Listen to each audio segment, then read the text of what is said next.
There's no time. Lost.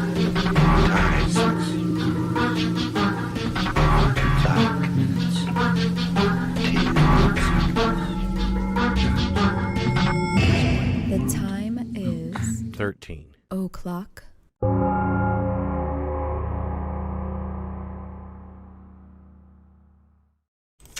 Hey everybody, what's going on? It's Wednesday, main show day. Murder Hornet says, late? Are you asking if we're late?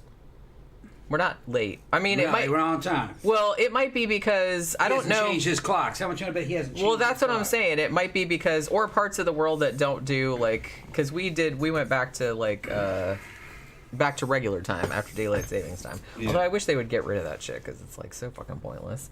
But yeah, we just changed our clocks back last weekend or something like that. So nobody said anything about it, though, so it didn't really, like, occur to me that other people might be like, why are you guys on, like, at a different time? But it's not. It's like the same time for us. It was just because of the like clock changing. So, you know. But like I said, I know that some states and some countries don't do that. And I kind of wish that we didn't. But, you know. What are you going to do? Yeah, Murder said it must be my phone. I like when it gets dark earlier. I do as well, to be honest with you. I mean, I like just like the regular time. I mean, I like this time of year anyway. You know, summer can... suck a dick. I'm not really a fan. So I like when it gets dark, like, you know, real dark in the evening and it's like cool at night and shit like that. I don't need this summer sunlight business. What you doing there, Tom? I'm trying to get back to YouTube so I can see the comment section. Ben says the occult world of daylight savings. Yeah. I'm sitting back here watching Pook. Pook was watching the... We turned the fan on Watching the early fan so again. we I could don't understand hopefully it. like get her upsetness like out of her, Yeah. because you know how she gets like when we turn the fan on. Yeah. She gets like really unsettled She about doesn't understand it. and she just like starts yelling at us like Yeah. it's like, just please do something about it. I don't understand. It's like and she'll hilarious. yell like through the whole fucking shit. Okay, But- I'm back here on this thing. Oh, you're back here? I'm back now. Okay, well that's I'm good. back. I just got to get this shit fucking right. There we go. Okay. now Look good. at you back there, you little Mr. Clean ass. You trying to say I'm bald? Yeah. Of course I'm bald. You trying to say I'm bald? No. Of course not. Of course not. I kind of feel like, I don't know. You see, he already said, like, before we started the live stream, he already said this is going to be a wild show. And I was like, I how? got a feeling it's going to be a wild show. Really? Yeah. I mean, it's such a grim topic, though. This shit's going to get crazy. But that probably doesn't matter. yeah, it's just going to get crazy. Let's see who's in the comments. Okay, well, now it better, because now you can't Yeah, disappoint we're gonna everybody. see, we're gonna see. Because he's going to say that earlier, and then it turns out just being really boring. It might be boring. I don't think so. Our show's never boring, is it? I don't think so.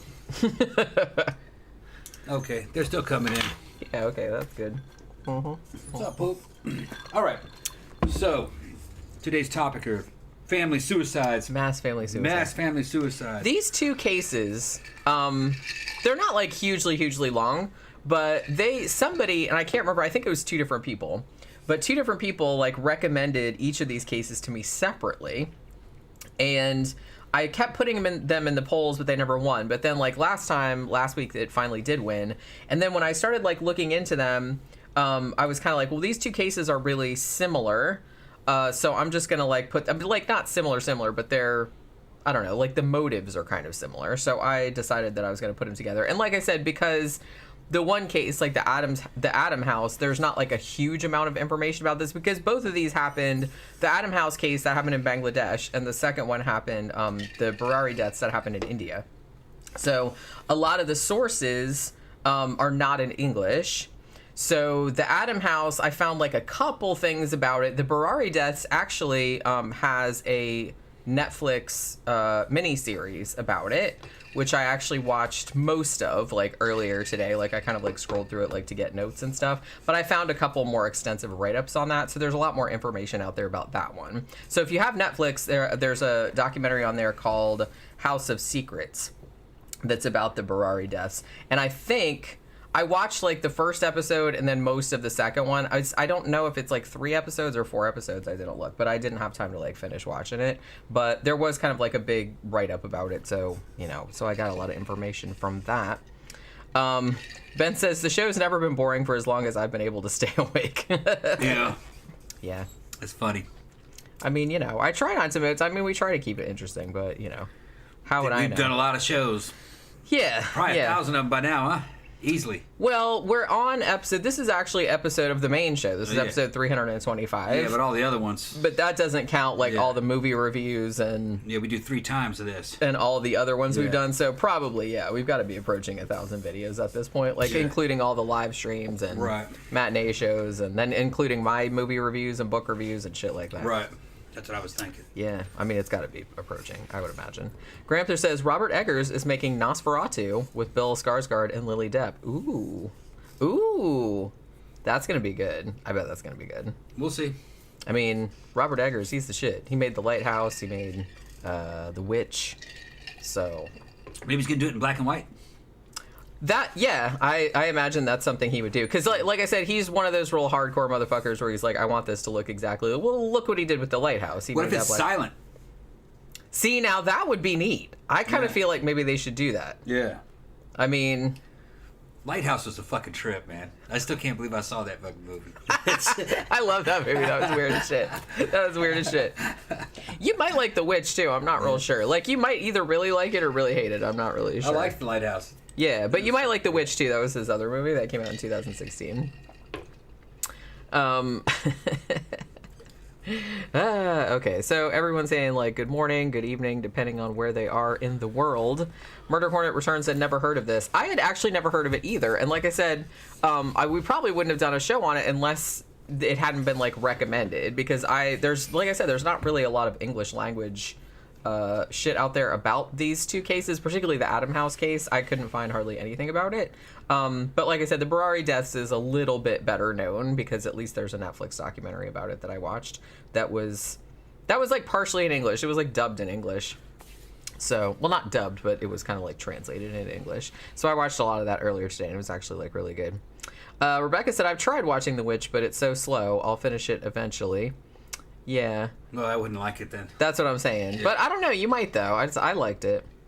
Gramthar said, The Lighthouse is an odd couple comedy with a mermaid. You never see the mermaid, though.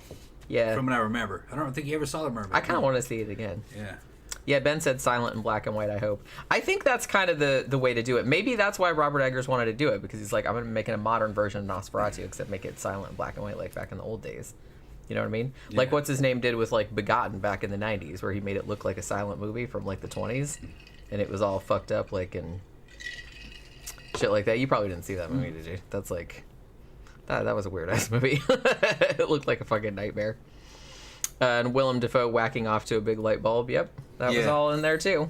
That was all in there too. I mean, you know, I forgot about that. There's a meaning to that movie, but I couldn't quite grasp it. There was some kind of meaning to it. There was, yeah. I'd have to go back. You've probably read an analysis already of what it was. Yeah, although it's been a while. It was some kind of a metaphor for something else. Yeah. Or an allegory. It was all allegory. I think that, yeah, it was. Yeah. John Smith said, my favorite version of Nosferatu is Shadow of the Vampire. Yeah, which we brought up before. That's actually like it's like about the making of Nosferatu. Never seen it. She says I need to see it. It's good. It's really good. Like Willem Dafoe is in it. Yeah, but it's like I said, it's about the making of the movie, like back in the 20s. But it posits that Max Schreck, the guy that played Nosferatu, was an actual vampire. Yeah, makes sense. But it's like not. I was gonna say it's not a comedy. Like it kind of is. Like it has like kind of like black comedy elements, but it's actually kind of played like a drama. But then it has like funny stuff in it too, like and horror stuff in it too. I don't know. It's like a really weird movie, and I really dig it. I think I saw it in the theater, matter of fact. So it was like early 2000s, I think it was. Let's see. Rebecca said, is there a mermaid in that movie? I'll finish The Lighthouse eventually also. Yeah, and Murder Hornet said, don't like slow burner movies. I mean, it depends. It depends if there's... I don't mind them usually, but it depends on like what the payoff is or what exactly it is that you're trying to do. Like sometimes I think that... You know, people do it just because I'm like, I'm being arty or whatever. But it's like, if you actually have a reason for it being like that, then it doesn't bother me. Looks like the glasses have been popular. Do you guys like the Jenny's new reading glasses? I've been getting some private my DMs. new big ass eyes. Yeah, I've been getting DMs. So people are sending you messages about it? Yeah. Yeah, Patrick and his girlfriend sent the message says that you look cute in those glasses. Yeah. That's like super funny. Yeah. Well, he knew that I came up with that. Yeah, So that you came up with that. Yeah, I'm the one that came up with that. I know. I'm the one that got the glasses. I know. He said they look cute, so I came up with that. Yeah. I'm your style counsel. Just like that band. There's a band called Style Council. Oh, was there? Yeah. Okay, yeah. I'm your style counsel. See, she comes with these weird references and shit. I don't know about a movie. What kind of band was it? Like a new wave. Was it? New wave Okay. kind of band. All Post-punk, right. I think. Okay. Yeah, I kind of remember them. They were Yeah. British, right? I'd buy you some new reading glasses once a month.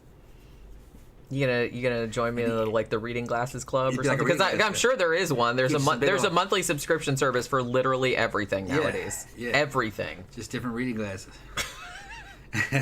There's a perfume one. Yeah. There's a steak one. There's a fucking pizza one. There's a beer one. There's a wine one. There's like every single fucking thing. There's a vitamin one. Everything. Okay. Yeah. John Smith said an underrated art horror movie is Possum by the guy that created Garth Marenghi's Dark Place. I loved Possum. I actually did a review of it on Flickers of Fear a few months ago. I kind of feel like it was. But yeah, Possum is great. It's super, super creepy. I was really, really into it. Danny Rolling is asking Rebecca if people in Australia actually believe in the Yowie. Didn't we talk about the Yowie on... I thought Yowie was a white dude. No, it's like that's a howley. That's what that is. That's it. No, it's like a monster, like a. Well, it's not like a Bigfoot, is No, it? Like I'm a saying- Sasquatch? No, I'm saying up in Hawaii, a howley is a white man. Oh, so it's like a completely different country and a completely different word, Tom. It's a yowley and a what was it? A Yowie. A yowie. Yeah, yowie. In Australia, it's like a Sasquatch. Similar. It's like the White man Australian is a Sasquatch. kinda. It's like fucking honky Kong. Yeah. I think when we did a show about cryptids, I think we talked about a Yowie on there. Vanilla gorilla. Yeah, that's you. Yeah. Because I remember Yowie was like, because that was like one of the coolest names. Although not as cool as like, what was that other monster that had like a really cool name that I couldn't stop saying? It started with a P, but I can't remember what it was. I don't know. Yeah, shit, man. Fuck. It'll probably come to me like in 10 or 15 minutes. Southern Yeti. We have a swamp, what is it called? Skunk ape. Skunk ape. Yeah. Swamp ape. What the fuck am I Skunk talking ape. about? Florida skunk ape. No, it wasn't bunyip. We did talk about the bunyip on there, but what the fuck? Puckwudgie. The Puckwudgie. Okay. I don't even remember like what the Puckwudgie was supposed to be. I think he was supposed to be like a little gremlin or like a little gnome or something. But I was like, man, that's an awesome name for a monster, a Puckwudgie. I have no idea. I don't know who came up with that, but it's like pretty cool. Rebecca said, by the way, I do love the frames, Jenny. I need glasses also. Bigger frames doesn't hide our makeup. Yeah, that's true. John Smith said Australia is legit filled with scary enough monsters. No need to invent new ones. Yeah, bullet ants. Yeah. I want to see bullet ants myself in action. I spent a whole day just fucking with the bullet ants. See what they do. I don't know. I've heard of them. Yeah, bullet ants. They're more like wasps. Yeah, They're an makes sense. ant, a cross between an ant and a wasp. Ants that don't cooperate, they even fight them. They fight each other, and they're from the same nest. Breach! Yeah. They work together sometimes. They're really like aggro. Yeah, they work Aggro together ants. sometimes, and then they fucking kill shit. They're poisonous, if I remember correctly. They got stingers on them. Of course they are. Yeah. Like I said, everything in Australia is like poisonous. A Puckwudgie. Yeah. Yeah, that's a totally different thing. I'm pretty sure it's Puckwudgie, like Pukwudgie. Maybe there's a C in there, but I don't think there is. And I can't remember what it was. I thought it was like a little, I don't know, like a little gnome or something. Like a little gnome or fucking gremlin or some shit like that. I don't know. Something like that.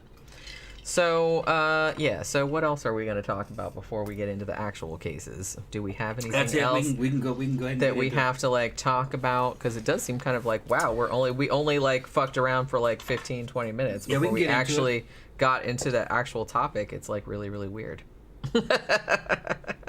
You know, which is really weird. And like I said, these are not like, the Adam house in particular is not like super complicated. So it'll probably only take me like 5 or 10 minutes to talk about that. But like the other thing is a little bit more complicated, and it's kind of, it has like a little bit of a weird cult angle to it. like a little bit, so maybe we can like talk a little bit about that as something well. just came to mind. Did Uh-oh. they cancel the club night at what you call it? They're moving it to the Friday after Thanksgiving Okay. because they're worried about the tropical storm. Okay. So yeah, I got a message from So we can go to Dimitri. Mannequins this weekend. If you want. I mean, Unless you didn't want to go. well, you know, I don't want to be broke, but You got money. we can if you Got money. would like to. If you want to go, I'll just go solo. You get like, oh, you ain't going nowhere by yourself. I'd ride back on that damn motorcycle. Yeah, I don't think that would be a good idea. Yeah, that'd be fun. I don't know. I would have done that. I did that shit all the time when I was a fucking young man. You start doing what I would. Man needs to start doing what he did. The dumb shit you used to do when you were young. Dumb shit I used to do. I mean, the reason that it's like, you should just be happy that you made it to this age. All the stupid shit that you did back then. I know. Are you going through a midlife crisis, Tom? No, Where you I just, passed midlife, I think, a long time ago. are you gonna like buy a Ferrari and No. get a 20-year-old girlfriend I and think shit it- like that? No. You had to think about it for a Yeah, second. no, those fucking girls in their 20s are fucking stupid. But no, the Ferraris are a waste of money, if you ask me. Well, yeah. Every time you see a Ferrari, you look who's driving it, and you're like, you snicker. A lot of times you're like, yeah, okay, dude. Fucking no, you just need a fucking cool Mustang, really, or a Corvette. That's all. I like the older cars, really, you know. But Yeah. yeah. No, yeah, I'd love to have with a fucking old boss Mustang and shit, fucking resto modded out with the right suspension on it, and fucking updated engine package, but they're old cars, you know. But there's something about the way they looked. It's like a woman, you know what I mean? Sometimes an older woman, fucking if she's fucking resto modded, she looks real good. You know? Yeah, you know, restoration modification. Yeah, I know what that means. I Resto just thought modded. that was funny that Yeah, you you phrased resto it mod like that. motherfucker. I'm a resto mod. I'm a fucking resto mod. What are you talking about? But okay. John Smith said, "Can't do the dumb shit you used to do when young." How many young men's last words are "Watch this"? Yeah. Yep. Hold my beer. Yeah. Hold my beer. Well, you get to the point to where you don't care as much about the shit that you used to do. You're smarter now, but you know, it's just how it is. Murder Hornet said, "I've always wanted the exact canary yellow Porsche in that movie Commando." Yeah. I kind of remember that. that. Yeah, I remember that car. I haven't seen that movie in a while, but yeah, I kind of remember that. Remember Ray Dong Shong's fucking Fiat Spider? I had one of those. Oh yeah, yeah, I had one yeah. of those. I remember that. Yeah. Yeah, I remember you talking about. Yeah, it's a having piece of that shit, car. man. Fucking hard to keep that thing running. It's hard to find parts. But you could probably do it now. But I would have replaced all that now. I'd have pulled that engine. Actually, the problem wasn't the engine. It was shit like wiring and hoses and funky brakes and really bad quarter panels that rusted out. You were constantly fucking trying to... Above the front rear tires would rust. Water would get in there and it wouldn't drain. It would rust out through there. They had improper fucking galvanization of the fucking panels. I'd have pulled all... Nowadays, I'd have pulled that all off and put some kind of fiberglass kit in there. Reduced a bunch of weight off of it and put a fucking... like a Ford V8 engine out of a fucking Crown Victoria in it. Put a Mustang GT intake on it. Good fucking divorce dual fucking thrush mufflers maybe. And that thing would have fucking flew. If you got the weight off of it and put the right engine in it. It was cute. It was a good looking car, man. The girls loved it. Little convertible. It was bigger than a Miata. It's kind of like a fucking little bit bigger than an AC Cobra. It is a cool car. It's just they weren't really made out of anything. Fiat wasn't a good company. Weirdo Dude says, "Fiat, fix it again, Tony." Mm-hmm. I'd always heard Ford was fix or repair daily. In certain eras. I don't know. That's like what my dad. They were used to nowhere near as bad as... The worst were British cars, but it was mostly just the electrics. Yeah. But that's old shit now. say. Yeah. The Italian cars from the 70s and the 80s were actually better than British cars from the 70s and the 80s. They didn't look as cool, though. The British knew how to make a car look. But they just used Lucas Electrics and bad switches, and you had to work on them a lot. They were just fucking made up out of what they had, you know? Gum and sticks. Yeah. Well, it was like cottage industries. You know, you had a company's 4 or 5 different companies making alternators, and they just kind of use that same alternator on any old car, and it was just made up out of stuff that they were already making, and it may not have worked out the combination of parts that they used, and quality control wasn't that good. And the worst part, really, for the British cars from that era, fucking I remember as a kid, they'd fall into our hands, is that every fucking wire underneath the hood would snap. And there just wasn't enough copper in the wire. It was more tin than copper.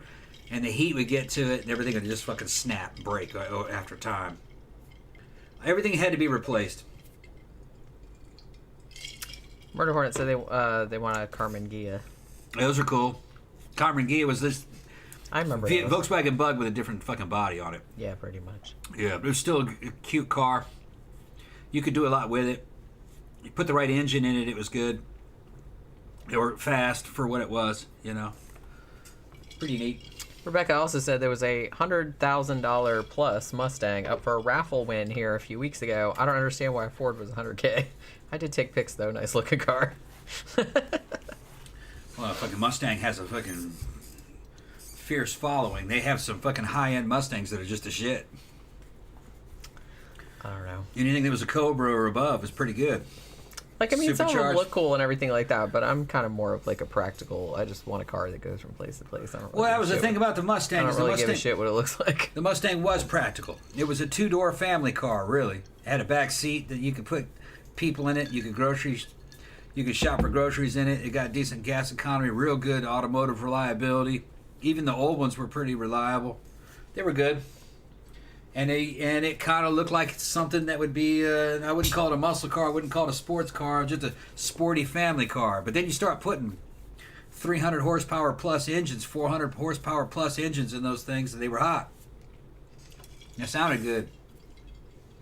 John Smith said my first car was a British classic, an Alvis. If you know, you know. Never even heard that one. Never heard of that one. I've heard of it, but I can't conjure up an image. Glenn Little said my Polish friend owned a Soviet cardboard car. That's like pretty funny. Were they actually made of cardboard? No. No, actually a lot of the Soviet stuff was primitive, but made pretty well. A lot of the Soviet Not cars. made of gum and sticks? What's that? Not made of gum and sticks? No. Made out of beer and Legos? No, And... most of them, from what I've heard, I've never seen one. They were just kind of like Volkswagen Bugs, really. They were reliable. There no frills, though, and they'd make the same thing forever. It was that kind of shit. Jeff Yard said my dream car is a dark blue 1964 VW Beetle, just like the one my grandma used to own. I still like the old 60s and 70s VW Beetles. I thought they were cool. Like my cousin had one. He had one that was like bright yellow, but then like his family had one that was, I think they had a blue one or they had a bright red one, and that red one was like really, really pretty. So I kind of liked when they redid the VW Bugs. When did they do that, in the 2000s? Yeah, early. They weren't late quite 90s. they weren't quite Really, as cool looking as the old Yeah. ones, but they were still pretty cute. They were still pretty cute. Danny Rolling's talking about honor killings because this is not, because that's like not. I guess that's kind of similar to this, but this is not. These two cases are more like mass, like a whole family that like committed suicide like at the same time for Yeah, like let's weird stop reasons. bullshitting around and we'll actually get to the case. Really? Yeah, Actually? let's stop bullshitting around. There's all bullshit during the case too, but let's get to the That's case. true. Yeah. That's true. Yeah, because just let me do a paragraph, and then if you have anything that you want to throw in, that you can throw in. So you're saying don't interrupt. No, I'm just saying Okay. that. Ain't that something? That's not what I said. All right. All right. He takes everything like the worst that's possible just- way. no. He takes everything the No. worst possible way. Like I'm picking on you or something. No. I'm just saying because it's easier for me to just kind of read a paragraph and then ahead. see if you have anything to say about that. Go ahead. So this first case that we're going to be talking about, like I said, I don't have a huge amount about this one. There's not a lot in English about it. It's just basically known as the Adam House, or maybe it's Adam. I'm not really sure, but it looks like Adam, so that's what I'm going to say. So this actually happened in 2007 in Bangladesh. Now, I don't know if I necessarily want to bury the lead. So this is 9 members of one family who all committed suicide by 9 of them. jumping in front of a train. What? Which 9 members jumped in front of a train of the same fucking family. Yeah. And people witnessed this? Yeah. Wow, okay. Can you imagine? India? Bangladesh. Bangladesh, okay, well, it's similar to India. Yeah, the second one happened in India, but this Yeah. one happened in Bangladesh. I know they do things, like they had a long history of wives killing themselves when the husband dies, throwing herself on the funeral pyre. Yeah, I've heard about that. Well, and I was like, I've also heard that sometimes they're just thrown on there, but I don't. yeah, like what if like culturally are you Yeah. expected to? And Yeah, if you're like, yeah, I'd rather not, they're like, Yeah, oh, like, you're no, going. You're going. Yeah, that might have happened too. Which is horrible. Yeah. Yeah, but well, these people, like they seem to like kind of know what they were doing. It's weird because I wrote about like a bunch of cases where people committed suicide. There was kind of a rash in like the early 20th century, like in England, of people killing themselves by jumping in front of a train. And I was like, why the fuck would you do that? Like, not just. There aren't any guns. Well, no, but I'm just saying that from a standpoint of, I mean, if you're gonna kill yourself, I would at least try to do it like in the least messy way possible, just in deference to like the person that actually has to find your carcass. Yeah. I don't really want to have to like think about some poor motherfucker having to scrape my ass off the fucking railroad track. That's horrible. Why would you subject somebody to that? That just seems like people that are seems a little bit assholey. That's all. People I'm that are saying. committing suicide have a lot of internal conflicts going on. I know, but Worst I've heard of was when I was living in Boston up there on Summer Hill, or Winter Hill, excuse me. Across the hallway from me was a woman and her boyfriend lived in there, and she was a mental health consultant or something. She took care of outpatients, mental outpatients. And there was a girl that was one of her outpatients who poured gasoline over herself and the fucking bed and Yeah. set herself on fire and stayed in that fucking burning bed for, seconds, a long time. well, I'm sure it seemed takes a like a long really time. long time, You're like right. when you're on fire. Yeah, she actually died from breathing in those flames from all that screaming. And then it burned down the apartment that she was in. Or part of the apartment. So they're not thinking rationally when they did it. Yeah, I know that, but I'm just saying that I don't know. It's particularly ones where they planned them and stuff like that. That just seems like kind of shitty. Yeah. A shitty thing to like subject other people to, because somebody has to Yeah. like clean you up. And I knew the details. I was like, well, why did she do that? And she told me. And I'm not naming any names or anything, because I didn't know the girl's name. She had been sexually kind of abused by her dad from an early age, and she just couldn't get it out of her head, and there's a lot of internal conflicts because she like loved him or loved her dad. He was nice to her, but she felt like she had to be punished, type of deal. So she, in a way, she's punishing herself, but she wasn't thinking right. She fucking put everybody else in jeopardy too. You know what I mean? Burning down her. And so there was kind of like a bunch of symbolism there. She's burning herself inside her own bed. Yeah. Which she didn't say that. I said that. I was like, oh, in her own bed, she set herself on fire. Yeah. It was like an allegory there. You know what I mean? Kind of some symbolism. But Well, and that's I remember kind of- when it happened. She told Yeah. me she told me about when it. She told me because it had happened that day. Yeah. Trip. So. A lot of these suicides fucking look weird. People jumping in front of trains, jumping out buildings, breathing in gas out of the damn fucking stove. Just they do stuff like that. But sometimes it's symbolic. Yeah, sometimes they choose a particular way, Yeah. like, for that kind of reason. Right. Like you said, I kind of feel like maybe, and that's really sad because I kind of feel like a lot of people that went through sexual abuse Yeah. blame themselves, which Yeah. they absolutely should not. But saying Right. should not and That's what don't. she- I mean, that's- that's two different things. That's what she told me. She said she had a bunch of internal guilt about it. Yeah, So that's what I mean. Even though, Yeah. because I mean, a lot of them do blame themselves. Even though, Yeah. like I said, you shouldn't. But that's that's easy for people to say. Like they do anyway. John Smith said, living in London for a time, you would sometimes hear announcements such as train canceled due to incident at Blackfriars. Usually meant someone had jumped in front of a tube. Yeah, I heard that still happens. Yeah, Danny Rowling said, a digital bath is probably the best way to go, aka electrical appliance being dropped in a full tub, in my opinion. no. That might not actually Takes a kill long you, time. though, and I Yeah, kind of you feel can like live, that you would can probably live. be horrible. Yeah. No, America's tried and proven that the firearm is the way to go. You know. And if you don't want to go that way, drug overdose or alcohol overdose too. I kind of feel like that would probably be the better Just way. get to you go. down. Oh man, I don't want to get in trouble. Yeah, yeah. Don't like tell people Right. to do it. Fuck. Yeah. There's ways. A fifth of alcohol can kill you if it goes into the right hole. Ew. If you understand what I'm talking about. Yeah. Get your damn douchebag. Pour that shit you're in there. gross, Fucking son. watch what happens to you. And you rig that shit up so fucking once you lose consciousness, there's no way to fucking for anything to fucking lose contact, and that shit fucking pours down in there. Fucking you're dead quick. And at least you're gonna be in a fucking embarrassing, compromising position when they find your dead body. That's what I'm saying. I But kind of even that would though fucking take you out fast. even though you'll be dead, Yeah. I'm very cognizant of the fact that it's like, well, somebody is going to Gotta have to find- yeah. find that. Yeah. So you don't really want, I mean, even though I'll be dead and I won't know, but it's Yeah. like you don't really want people talking about that. You don't want to be like a funny story, Right. you know, at the morgue or something. Yeah. Like, ideally, I would think. You could probably run a hose down your throat and pour a fucking fifth of alcohol in it.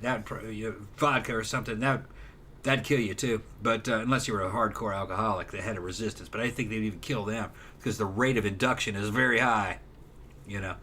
But still, I think it would take a while. You'd know that it was happening. But they say the other end is fucking a lot faster because that's the ends part of the fucking digestive tract. It goes directly into the fucking bloodstream. Or you could just give yourself an IV of fucking pure alcohol. But a lot of people don't know how to handle needles or give an IV to themselves. Put a fucking IV thing on the end of a damn fucking inverted fucking vodka bottle. You'll fucking be unconscious in seconds. That shit going directly into your bloodstream. Yeah, that'd do it. Verica Z says, hey guys, long time no see. Who is this? Verica Z. Okay. Hope you're doing well. I have a story. My fiance jumped in front of a subway train going full speed. So I know what it's like. It's so horrific, not in a right frame of mind. Yeah, I mean, that's, you know, I'm really sorry about that. That's like, that is fucking horrible. I You can't know imagine. she jumped or was she pushed? I imagine he. You must know. I mean, You must know she jumped. he, I said. Yeah. He jumped. Hmm? He jumped. Oh, it's a he. Okay. Yeah. Listen. Slasher Fred, if you guys ever watched that Twilight Zone episode, Long Distance Call. Oh, I remember that one. Billy's late grandmother tries to get him to commit suicide by getting him to jump in front of an oncoming car. Yeah, that's right. John Gore said, life is long. You can just smoke and drink yourself to death and just enjoy. Right. That's what my uncle did. Drank himself to death. Took about a month.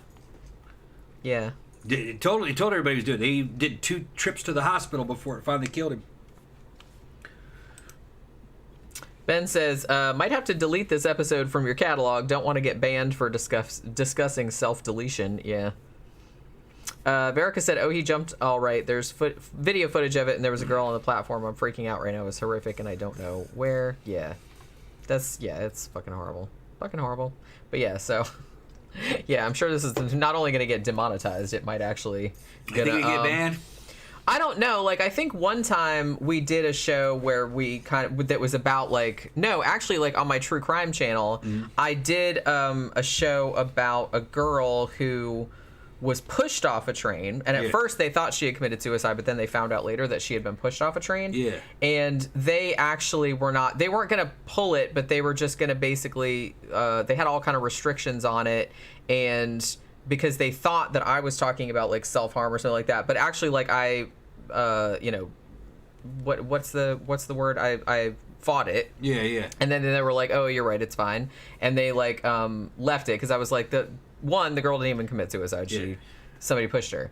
But there was that. And then, like, they started sending me messages, like, thinking I was going to commit suicide. And, like, they were, like, It's asking AI if I doing was that. all right. Yeah, that's what I mean. It's So usually if you kind of, like, just send them a message and be like, bro, like, watch it again, like, they'll get a human to watch it, and it'll be like, oh, okay, it's fine.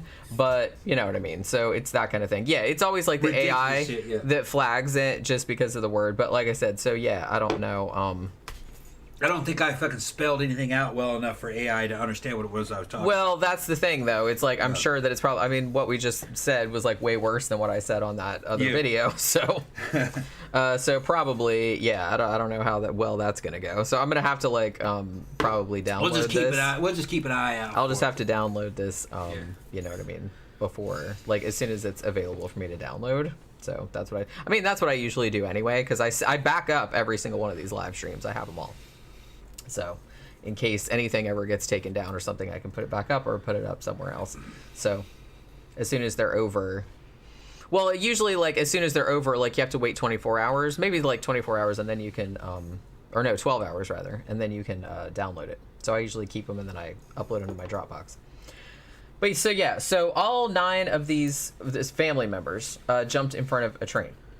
Now, they think that it was probably because the reason it's called the Adam House, or they're called the Adam family. I don't know what their real last name was or anything like that. Like I said, there's not a huge amount about this case.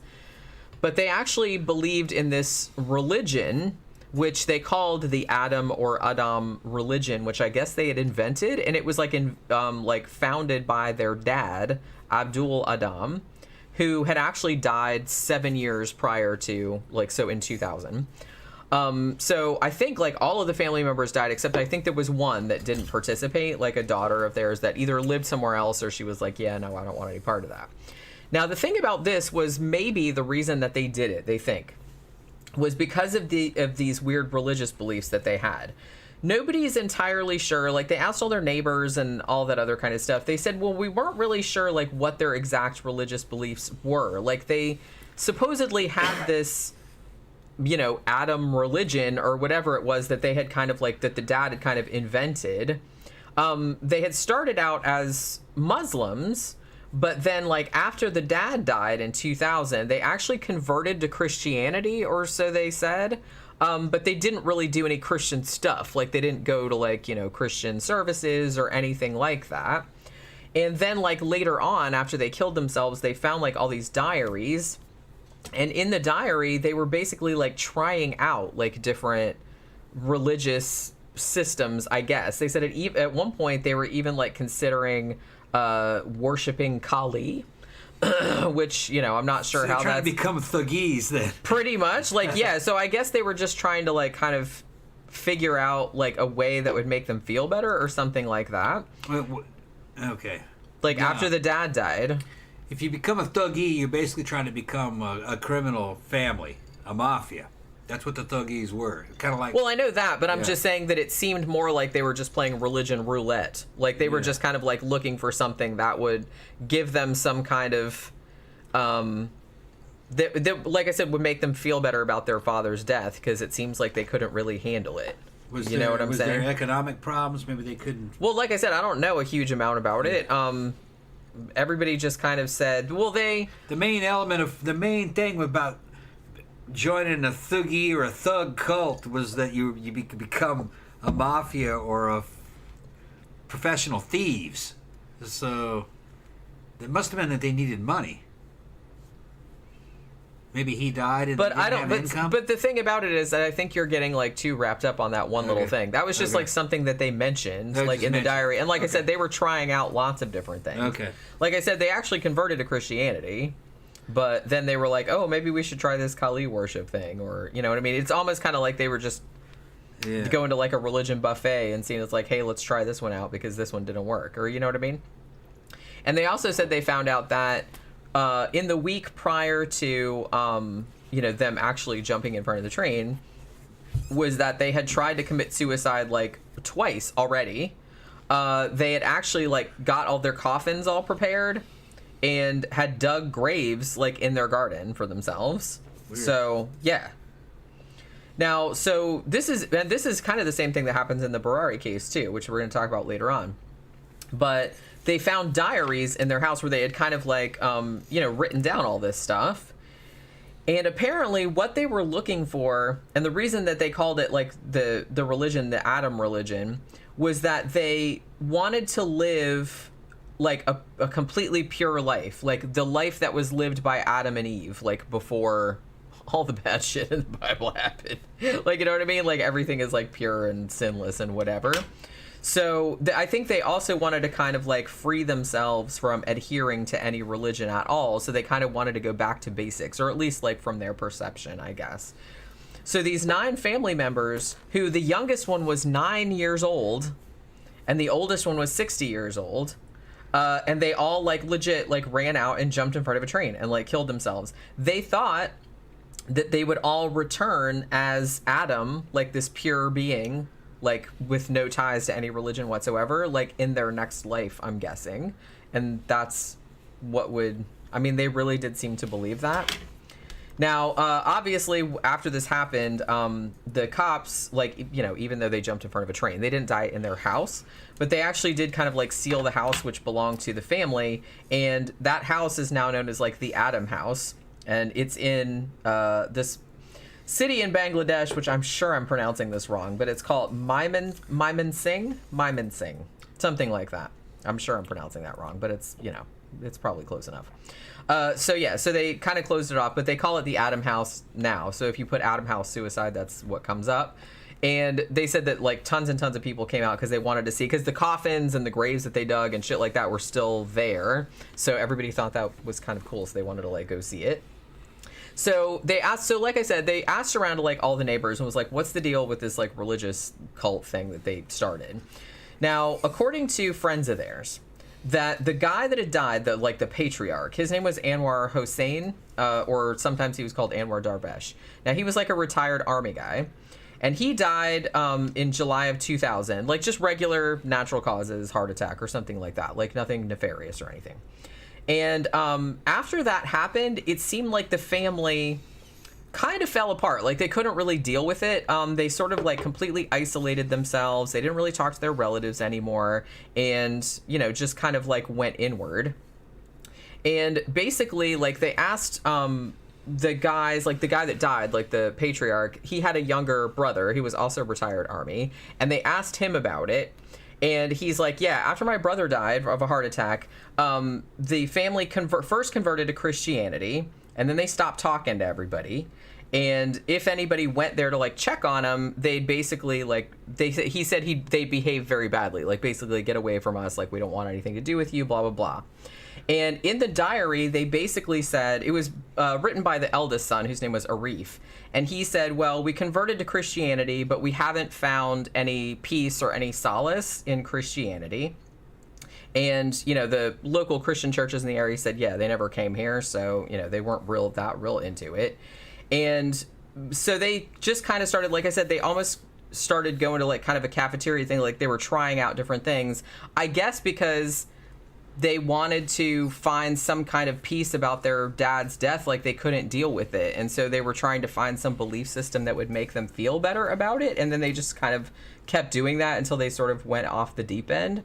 Apparently they didn't really believe in any kind of traditional religion. Like I said, they even kind of went into Kali worship for a little while, but they wanted to kind of like be completely outside of religion, and apparently they didn't really know how to do that. So it's almost kind of like they wanted to form their own thing. And so they started referring to themselves as the Adam family, because like the Adam and Eve, you know what I mean? So in the diary, like Arif actually said they first tried to commit suicide on July 7th, 2007, which is 777, you know, obviously. And they thought that they would come back as Adam. And then they tried again on July 10th, which was actually the anniversary of the day that their dad had died, which they actually observed every year. They called that Black Day.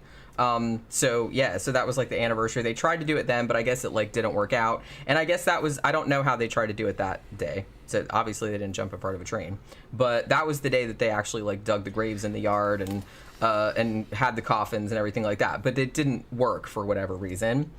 It just, I don't know. It's just kind of like, the brother of the patriarch that died, he basically just said, well, I don't know how much this has to do with religion. I think they were all just like suffering from a mass mental illness. That's what I was saying. That's kind of this what... sounds like Falia do. Yeah. Even though that's usually just like two people, but yeah, it's like an expanded... Like I said, it really sounds like, because I kind of feel like, and I don't, know, but I've heard that in India, Bangladesh, like a place like that, like a lot of times, there are a lot, traditionally they're a lot more like family oriented. So like if the patriarch or the matriarch or something like that of the family dies, then a lot of the other like family members have a hard time dealing with that. And it really does seem like that's kind of what happened. It seemed like they were so wrapped up in their dad, and this is again like a similar thing to what happened in the next case that I'm going to talk about, which I have a lot more details about. But when they just didn't know what to do, because like the patriarch wasn't around anymore, and maybe he was like the head of the family and they were used to deferring to him, or you know, they were used to him being there like for guidance or whatever, and then when he wasn't there anymore, they didn't really know what to do with themselves. And then, you know, then they made it worse by like isolating themselves, so they only talked to one another, so it probably just like built up into this fucking you know, crazy belief system where they just basically said, well, we're gonna reincarnate and we're gonna be completely free of religion and free of emotion or free of sadness about it or whatever. It just kind of seems like that's what happened with that. It's funny, the oldest son couldn't take over. Yeah. Huh? How old was the oldest son? I'm not sure, actually. That's Old enough to what happens. Yeah. That's traditionally that's what they would do. So it sounds like folia du. Yeah. Fully I do. Folia du, yeah. Insanity That's usually of two. Yeah, madness shared by two. Madness shared by two, which sometimes that happens a lot with twins. Mm-hmm. Twins drive each other crazy, and they got this shit on video. Two twin females out in the middle of the damn did a show about freeway, trying to throw themselves in front of cars for no real reason. They just start going crazy, and the influence that they have over each other causes some kind of weird feedback system where they just fucking go crazy. It sounds like something like that. Yeah, There's a bunch of them. It seems like that's kind of what the relative thought, like what the brother thought. He just thought that they, like I said, Mass insanity. Yeah, it kind of happens. And like I said, I reviewed the movie Bug not too long ago, and that's kind of like about that too, where it's like your craziness can like rub off on another person if you don't have like any other outside sources. You know what I'm saying? So I kind of feel like that's what happened here, because they definitely like isolated themselves in one house, and you know, they were really getting like all into this religious belief thing, and they were they converted like to a different religion, which is probably like stressful, and then it's like, well, this isn't really working out either like the way we hoped, and you know, and then they just kind of like went off the deep end, so much that they jumped in front of a fucking train. I just can't believe that they got. You would think that at least there would be one, you know, dissenter in there. I mean, because that's a big age range. I mean, the youngest kid being 9 years old, that's a 9-year-old kid, and then the oldest member of the family being 60 years old. You would think that one of them in there, or at least like the kid or something, would be like, yeah, I don't want to do that. But they all did it. There must have been dissent, but they shut the dissent down, probably. Maybe. And guilted them out of it. That's fucked up, though. Yeah. That's really fucked up. Maybe they were all just edgelords. Maybe. Yeah, but it's like adults, though. With children, it's just doing what their parents or elder siblings tell them to. Yeah, so maybe that's why, yeah, maybe it's not as surprising that, like, the 9-year-old kid went along with it. I was kind of thinking more, I don't know how old the other ones were, because, like I said, there's not a huge amount of information about this one. And it basically says, well, the youngest one was 9 and the oldest one was 60. So I don't know, like, what the ages were of the other ones in between. But, you know, I would have thought that there would have been at least one person that was just like, no, I'm not doing that. Especially something as like horrific as jumping in front of a train. I mean, I don't know. I don't know what you could do to like convince me to do that shit. You know what I'm saying? I can't really think of anything at all like that would convince me to do that. So there's that. But yeah, so like I said, not a huge amount about that case, but somebody mentioned it a long time ago, and it was kind of similar to this other one, so I thought that I would mention it here. But then we're going to get into this other case, the Burari deaths, which is a lot better known. And like I said, if you weren't here earlier, there's actually a Netflix documentary series about it, which is called House of Secrets. And I watched like some of it. I didn't have time to watch the whole thing, but I watched like the first couple episodes of it. And it's actually pretty good. It's like really in depth. What? Mark's talking about his AMC Eagle. No, AMC's long gone, dude. Remember the AMC? They had the Javelin. Yeah. Yeah. I kind of remember that. AMC, yeah, they weren't around for very long. They weren't bad cars. Didn't they make? Wouldn't they make one called a Pacer? I think so. Yeah. No. Yeah, I think they did make the Pacer. They were around for a little while. I thought I knew somebody that had one of those. My favorite car that they made was the Javelin, back late '70s. Javelin. Yeah, the Javelin was like their answer to the Mustang. He was like this thin and like sharp. It was kind of like their version of a two-door fucking sports coupe. A coupe. That's British. Coupe. I know. Coupe.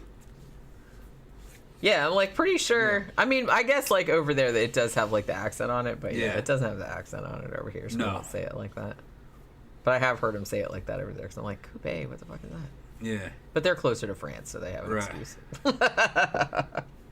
Hell, they call an eggplant an aubergine, so. Yeah. Aubergine. Aubergine. Fucking eggplant.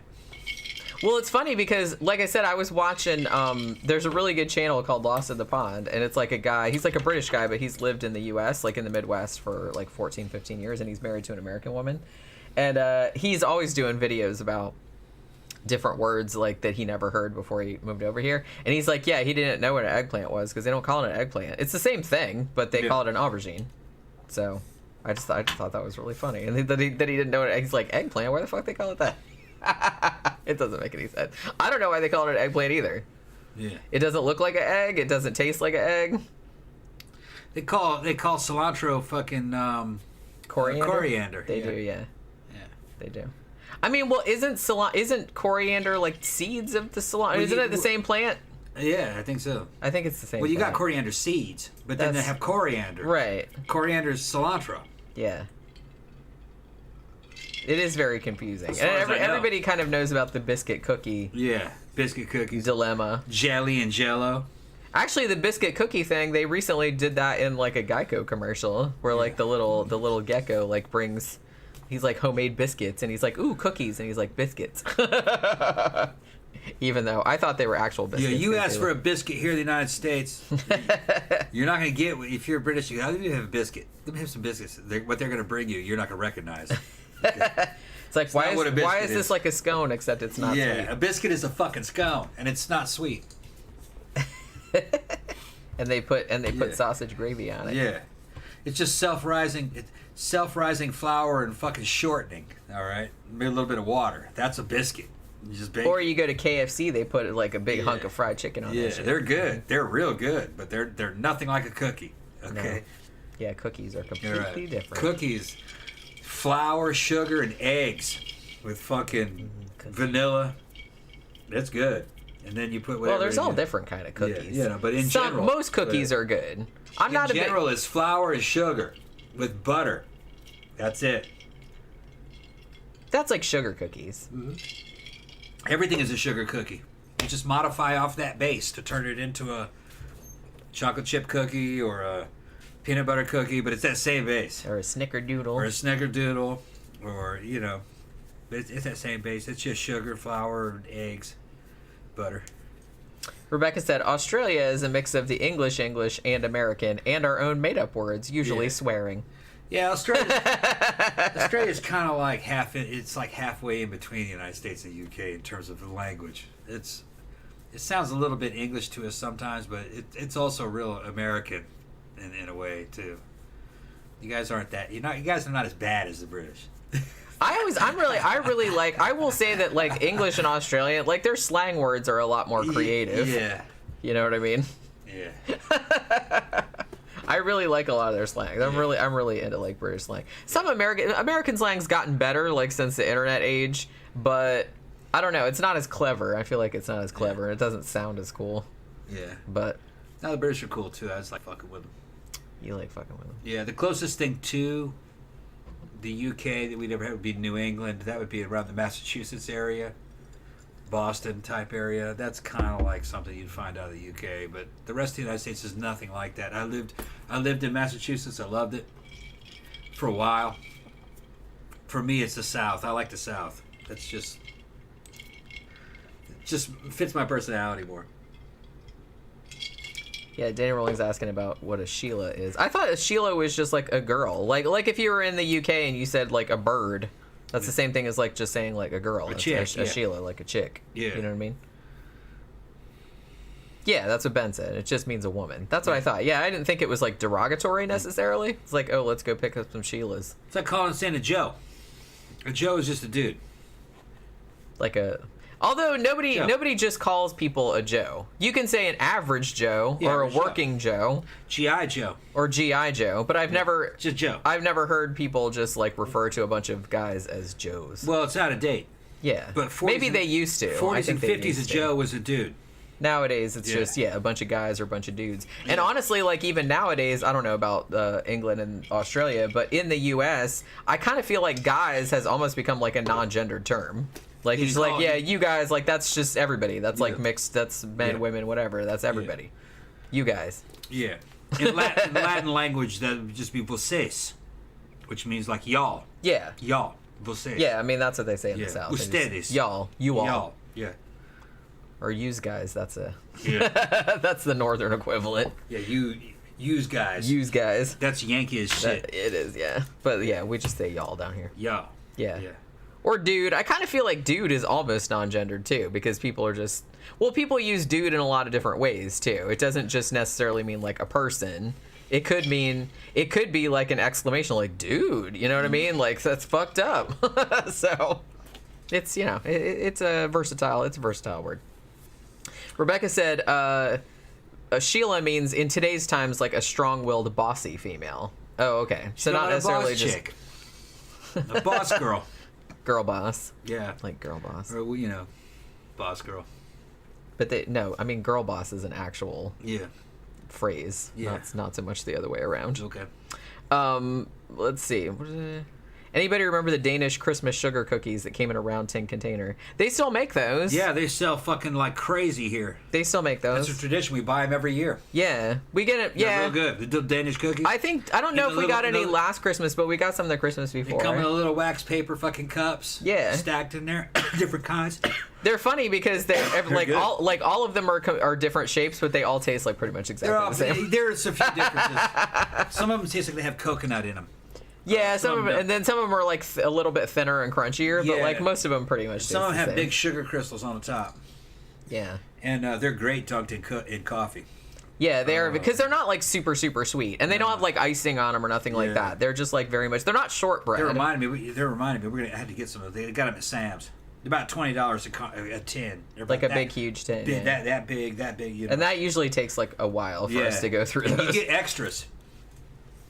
Go there when Christmas is over, and they'll have them things on fucking discount. You get them for half price. Well, yeah. What do you think? Like all the people do, like the day after Halloween, they go there and stock up on all the Halloween candy. It's always half off. And they'll be good in that tin for 6 months, easy. Yeah, they keep for a long time. Forever. They keep a long time because, like I said, usually we'll get some and then we'll get some extra. But then, like, we get sick of food like over the holidays. But then, like, if you open it like a few months later, like they're still good. They don't go stale as long as you don't kind of like open them up and paw around in there. You know what I mean? Well, they come sealed with plastic.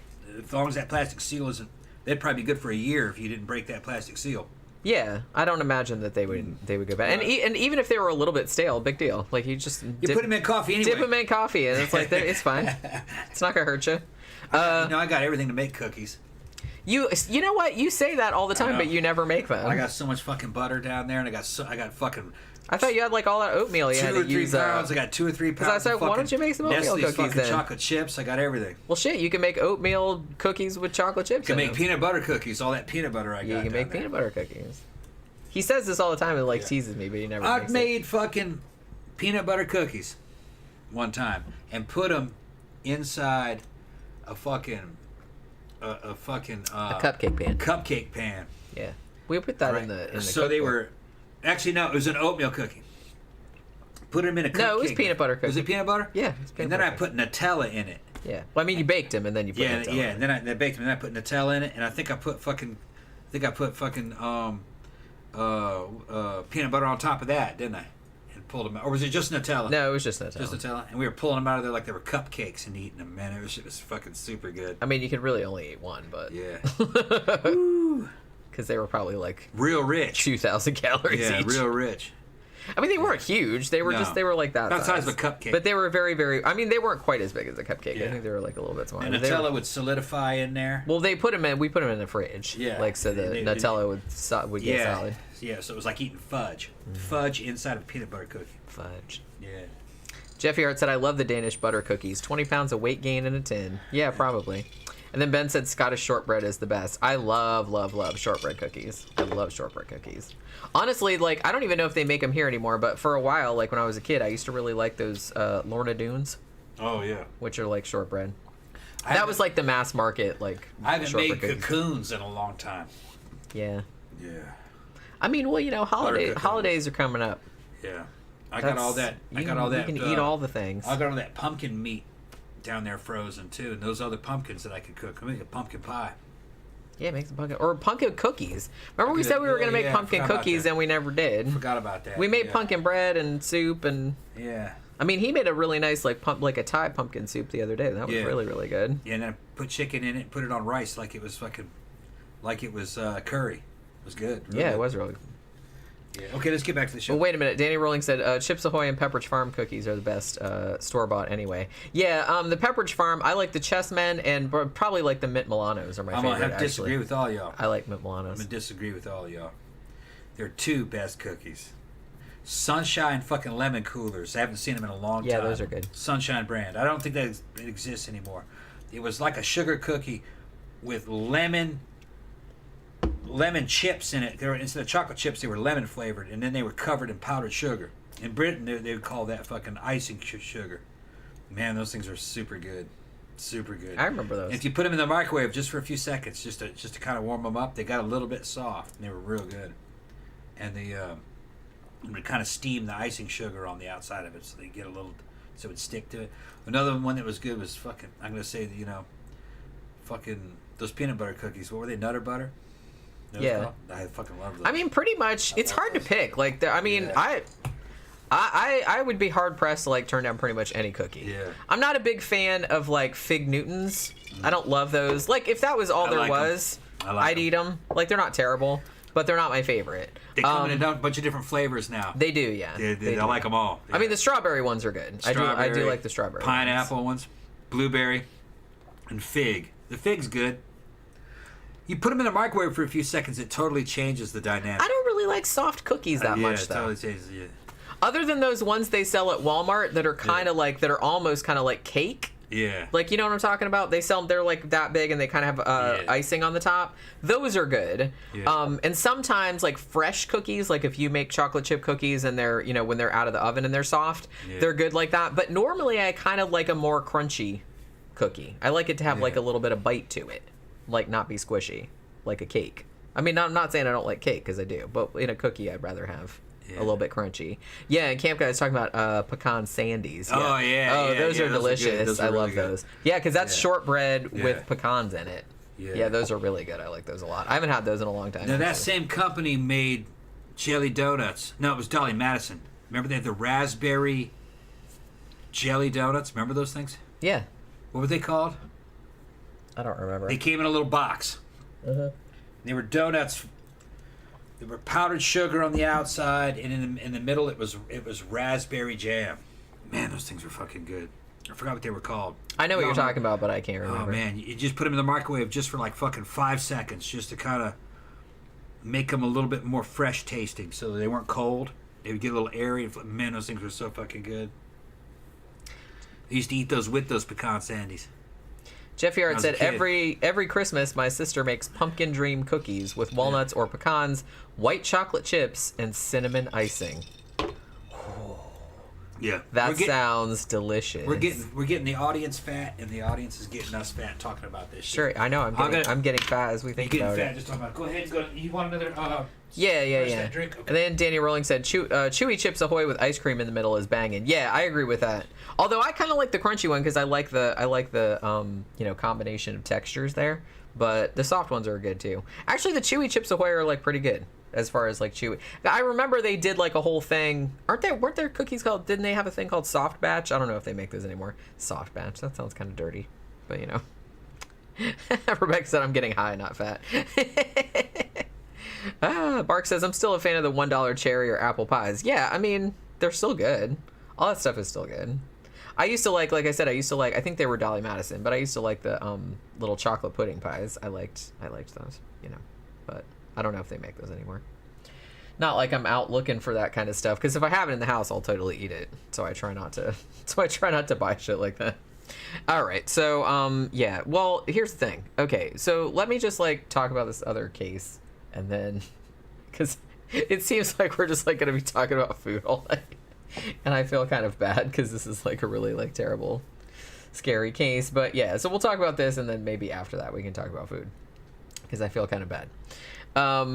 Yeah, Sarah said I was raised to bake. We made like 8 different kinds of cookies every year. That's what my grandma, like my maternal grandma, used to do that before. I mean, she's still alive, but like before she got older and had a stroke, she used to make like a whole bunch of different kind of cookies, like for everybody.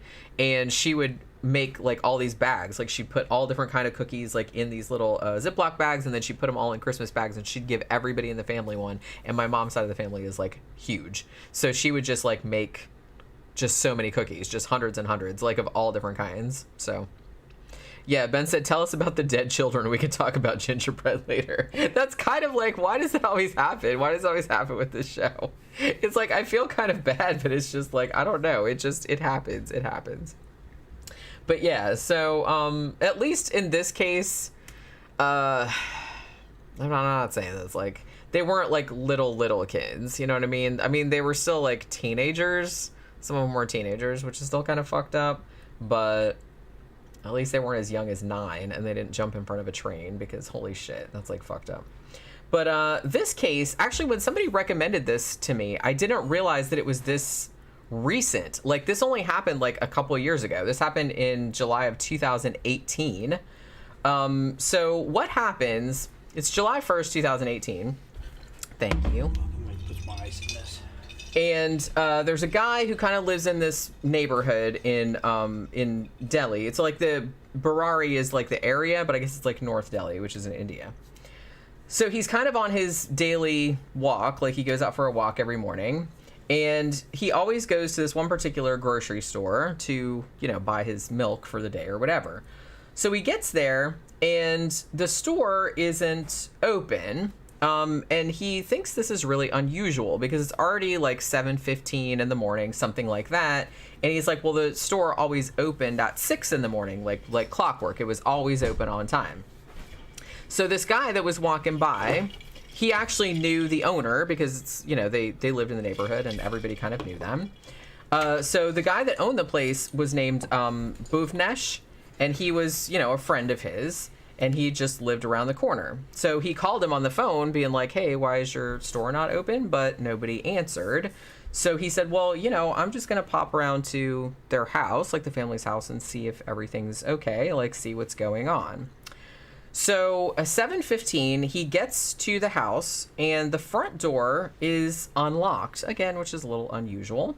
So he's like, and on the Netflix documentary, they interviewed the guy that found all the stuff, and he's like, yeah, the door was unlocked and open, and he's like, and I felt like a lot of trepidation, but he's like, you know, I decided I was going to go in there and check it out, see what was going on. So he starts walking up the stairs, because it looked like, from what I could see on the documentary, it just looked like there was kind of like a door, like at street level, and then there was like steps like going up to the living area. So he goes in there, and what he sees in the documentary, they didn't show the whole entire scene, but they showed like parts of it, like that wasn't too bad. You know what I mean? So like they didn't like show you the whole thing like in all its horrible glory, but they did kind of like show bits of it so you could kind of like imagine.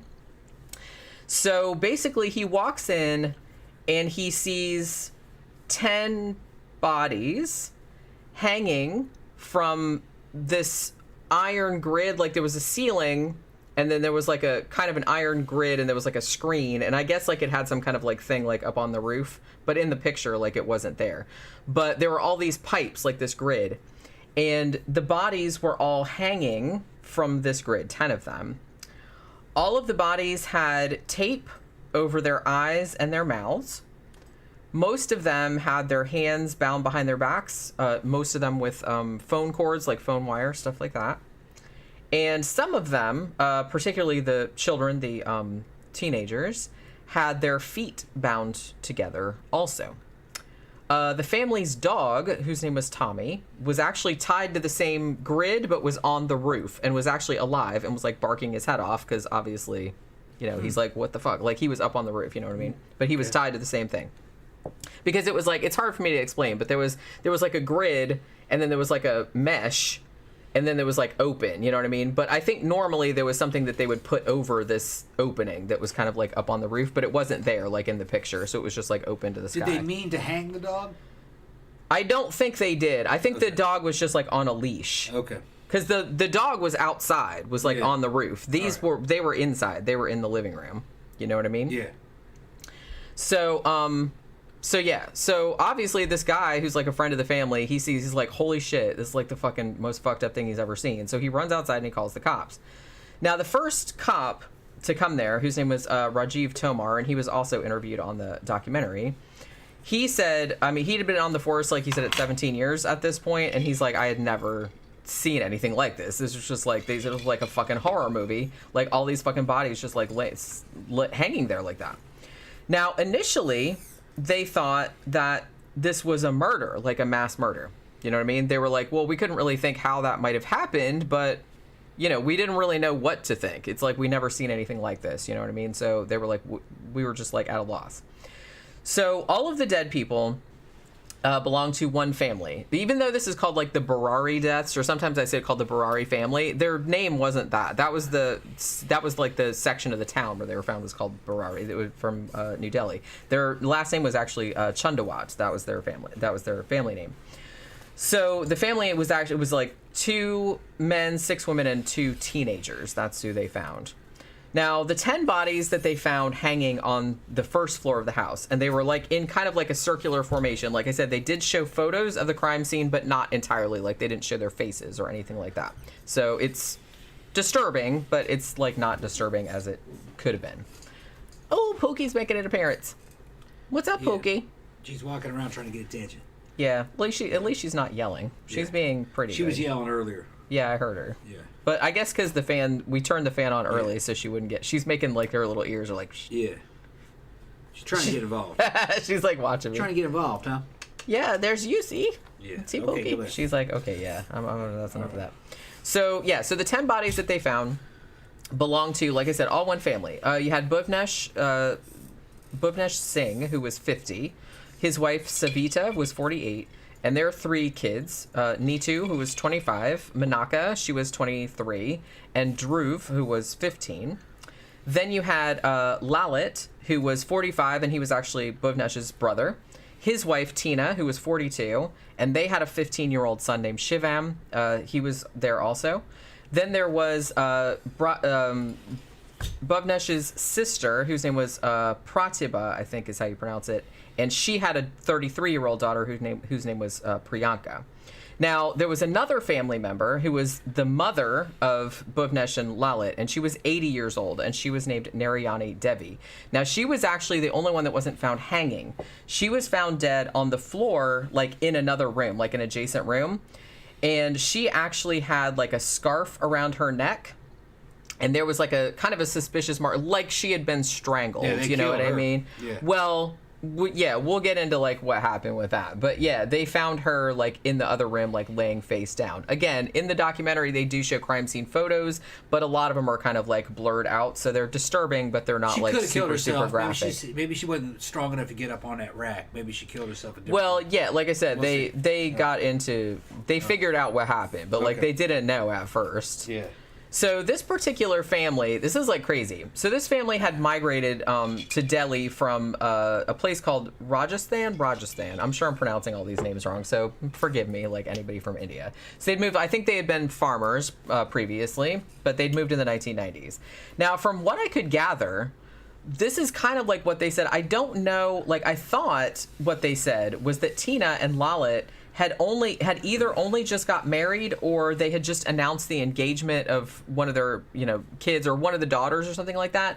Because they said like 2 weeks before this event, they'd actually like had this big like wedding or engagement party like at this same place, like, and there was video of it like that was on the documentary, and everybody was just like dancing and having a good time, and everybody just said everything was completely normal, and they had just. How long ago was this?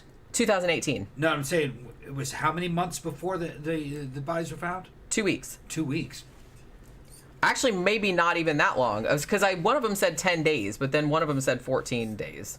But I don't know. But they just had like some kind of big... It was either a wedding or an engagement party. And so it's as if they're planning for the future. And they spent... Right. And they spent all this money... like having this big shindig, and they said all the neighbors and all their relatives came over, and they said everything was normal and everybody was like having a good time. So yeah, it was like kind of weird, but that had happened like about 2 weeks like prior to like them all being found dead. So now this family actually owned, like I said, this grocery store. It's kind of like a grocery general store type of situation, and they also had like a plywood store, like they cut wood and things like that. So the police come in there and they interviewed like a lot of the cops that had been on the scene that were on the investigation and everything, and they were just like completely baffled. They had no fucking idea. They had never seen anything like this. They looked into every single like family member. They're like, what was it? Was it like a business rival? Was it like some kind of romantic jealousy situation? Was it some kind of property dispute? Was it what was it? Like nobody actually knew anything. Like nobody seemed to dislike these people at all. And actually in the documentary they interviewed like a bunch of their like friends and neighbors and relatives and stuff like that. Everybody that lived on the street knew them. I mean, they owned like the grocery, the main grocery store like in this neighborhood, and like so like everybody knew them. And most of their neighbors were just like, they were lovely, delightful people. It's like they babysat our kids. Like, we went over their house all the time. It's like they were just really, really nice people. And so they were just like flipping out. They had no idea like why. Because like I said, at first they kind of thought that they had been murdered, right? Some kind of honor suicide. We'll see. But yeah, so the cops are like investigating, and they're like, again, like I said, at first they're thinking it's a murder, but then they were like, well, okay, they're like, for one thing, no sign of forced entry, right? Looked like nothing was taken. Like, even the women that were hanging there, they still had like expensive jewelry and stuff like that. Nothing was stolen out of there. There didn't look like there was any struggle inside the house at all, of any kind. So nothing. Now, a lot of the locals did actually kind of believe that it was murder because they knew the family, and they're like, oh, they would never kill themselves, because they were just acting regular. So they thought, a lot of the locals kind of thought, because they talked to some of the cops about it too, because the cops were like, yeah, the locals really didn't like us all that much. They were actually kind of like accusing the cops of like mishandling the case or covering up evidence that it was a murder, like shit like that. So there was a lot of like kind of contentious like feeling between the locals and the cops at the time. But the cops on there were just like, look, we didn't know what was going on either. We were just trying to figure out what was going on, so we were just not ruling anything out. You know what I mean? They weren't, they were trying to do their best. Now, interestingly, the one guy, the 50-year-old guy, Bovnesh, he actually looked as though he had attempted to untie himself. Like, one of his hands was free, and, he was dead, obviously, but, like, his hand was, and they did show a picture of it, like, his hand was, like, on the knot, like, around his neck, like, almost like he changed his mind or something, and he was, like, trying to, like, kind of get it off. Cops did find the remains of a little, like, ritual pyre, like, on the floor of the home. It was, like, a little... it looked like kind of like a little cauldron, except it was kind of like square. It was like a little cauldron wok kind of situation. Something that you would like burn incense in, or like make a little offering type of thing, like in front of your little temple or your shrine or whatever. So they did find that, and they were like, well, that's a little unusual, that they were doing that like that night. So the cops, they start looking through the CCTV footage, because this was like a busy street. So there were CCTV cameras that were like right near the entrance to their house. So they're like, okay, well, if somebody came in there and killed all of them, then obviously the CCTV camera will pick up like any suspicious kind of person. So they said, we sat there and we went through the thing like frame by frame, like looking for anything weird. Now, they didn't see any suspicious people or anybody going in there that shouldn't. But one thing that they did see was a bunch of the various family members purchasing stools, new stools from the market. And also they watched them buying some of the scarves that they would later be hanged with. Like they saw them like going to, and like the 15-year-old kids were doing that. Like they went to the market and they would come back with the scarves that later on they were hanging from. Mm-hmm. And they said, we didn't see anybody unusual like going, because the CCTV camera, you can see very clearly like the front of their house. They're all planning it out. Yeah, so at that point, they were like, holy shit. They're like, either one family member or a couple of the family members conspired and killed the other ones, or all of them were in on this together and they planned it out, because obviously they bought stools and scarves and stuff like that to do this with. And like I said, they found, the little pyre thing too, almost like they were giving an offering like beforehand. So they're like, they thought that was pretty weird too.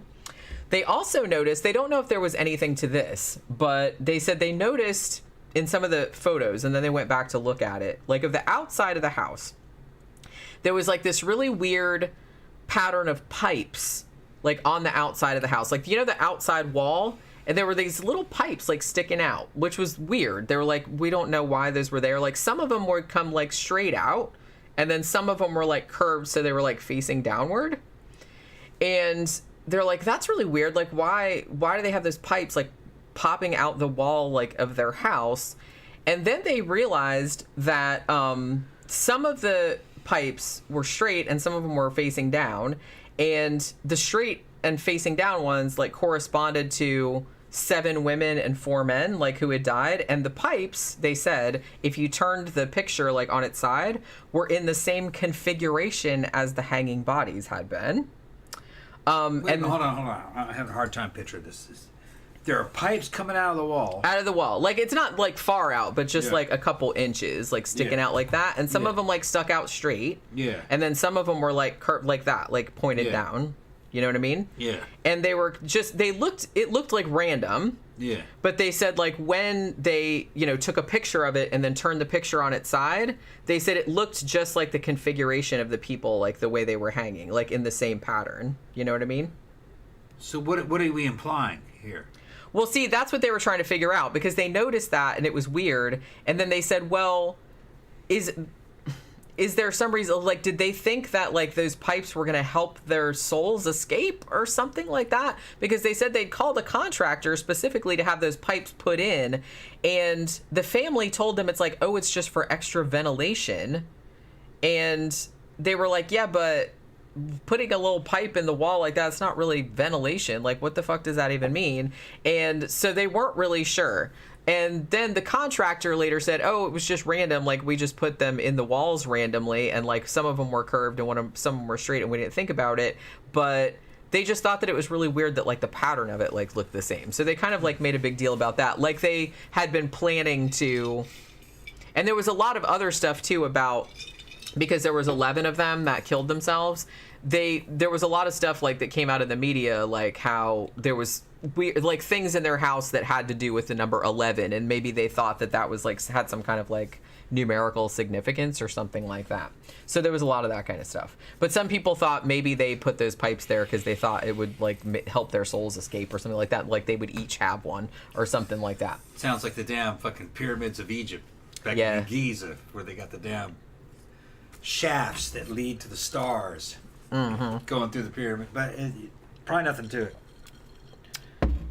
Yeah, they were kind of like two sides on that, because sometimes the cops were like, well, that's pretty weird that it's like in the same pattern, and it seems like they didn't really know like why they had those put there.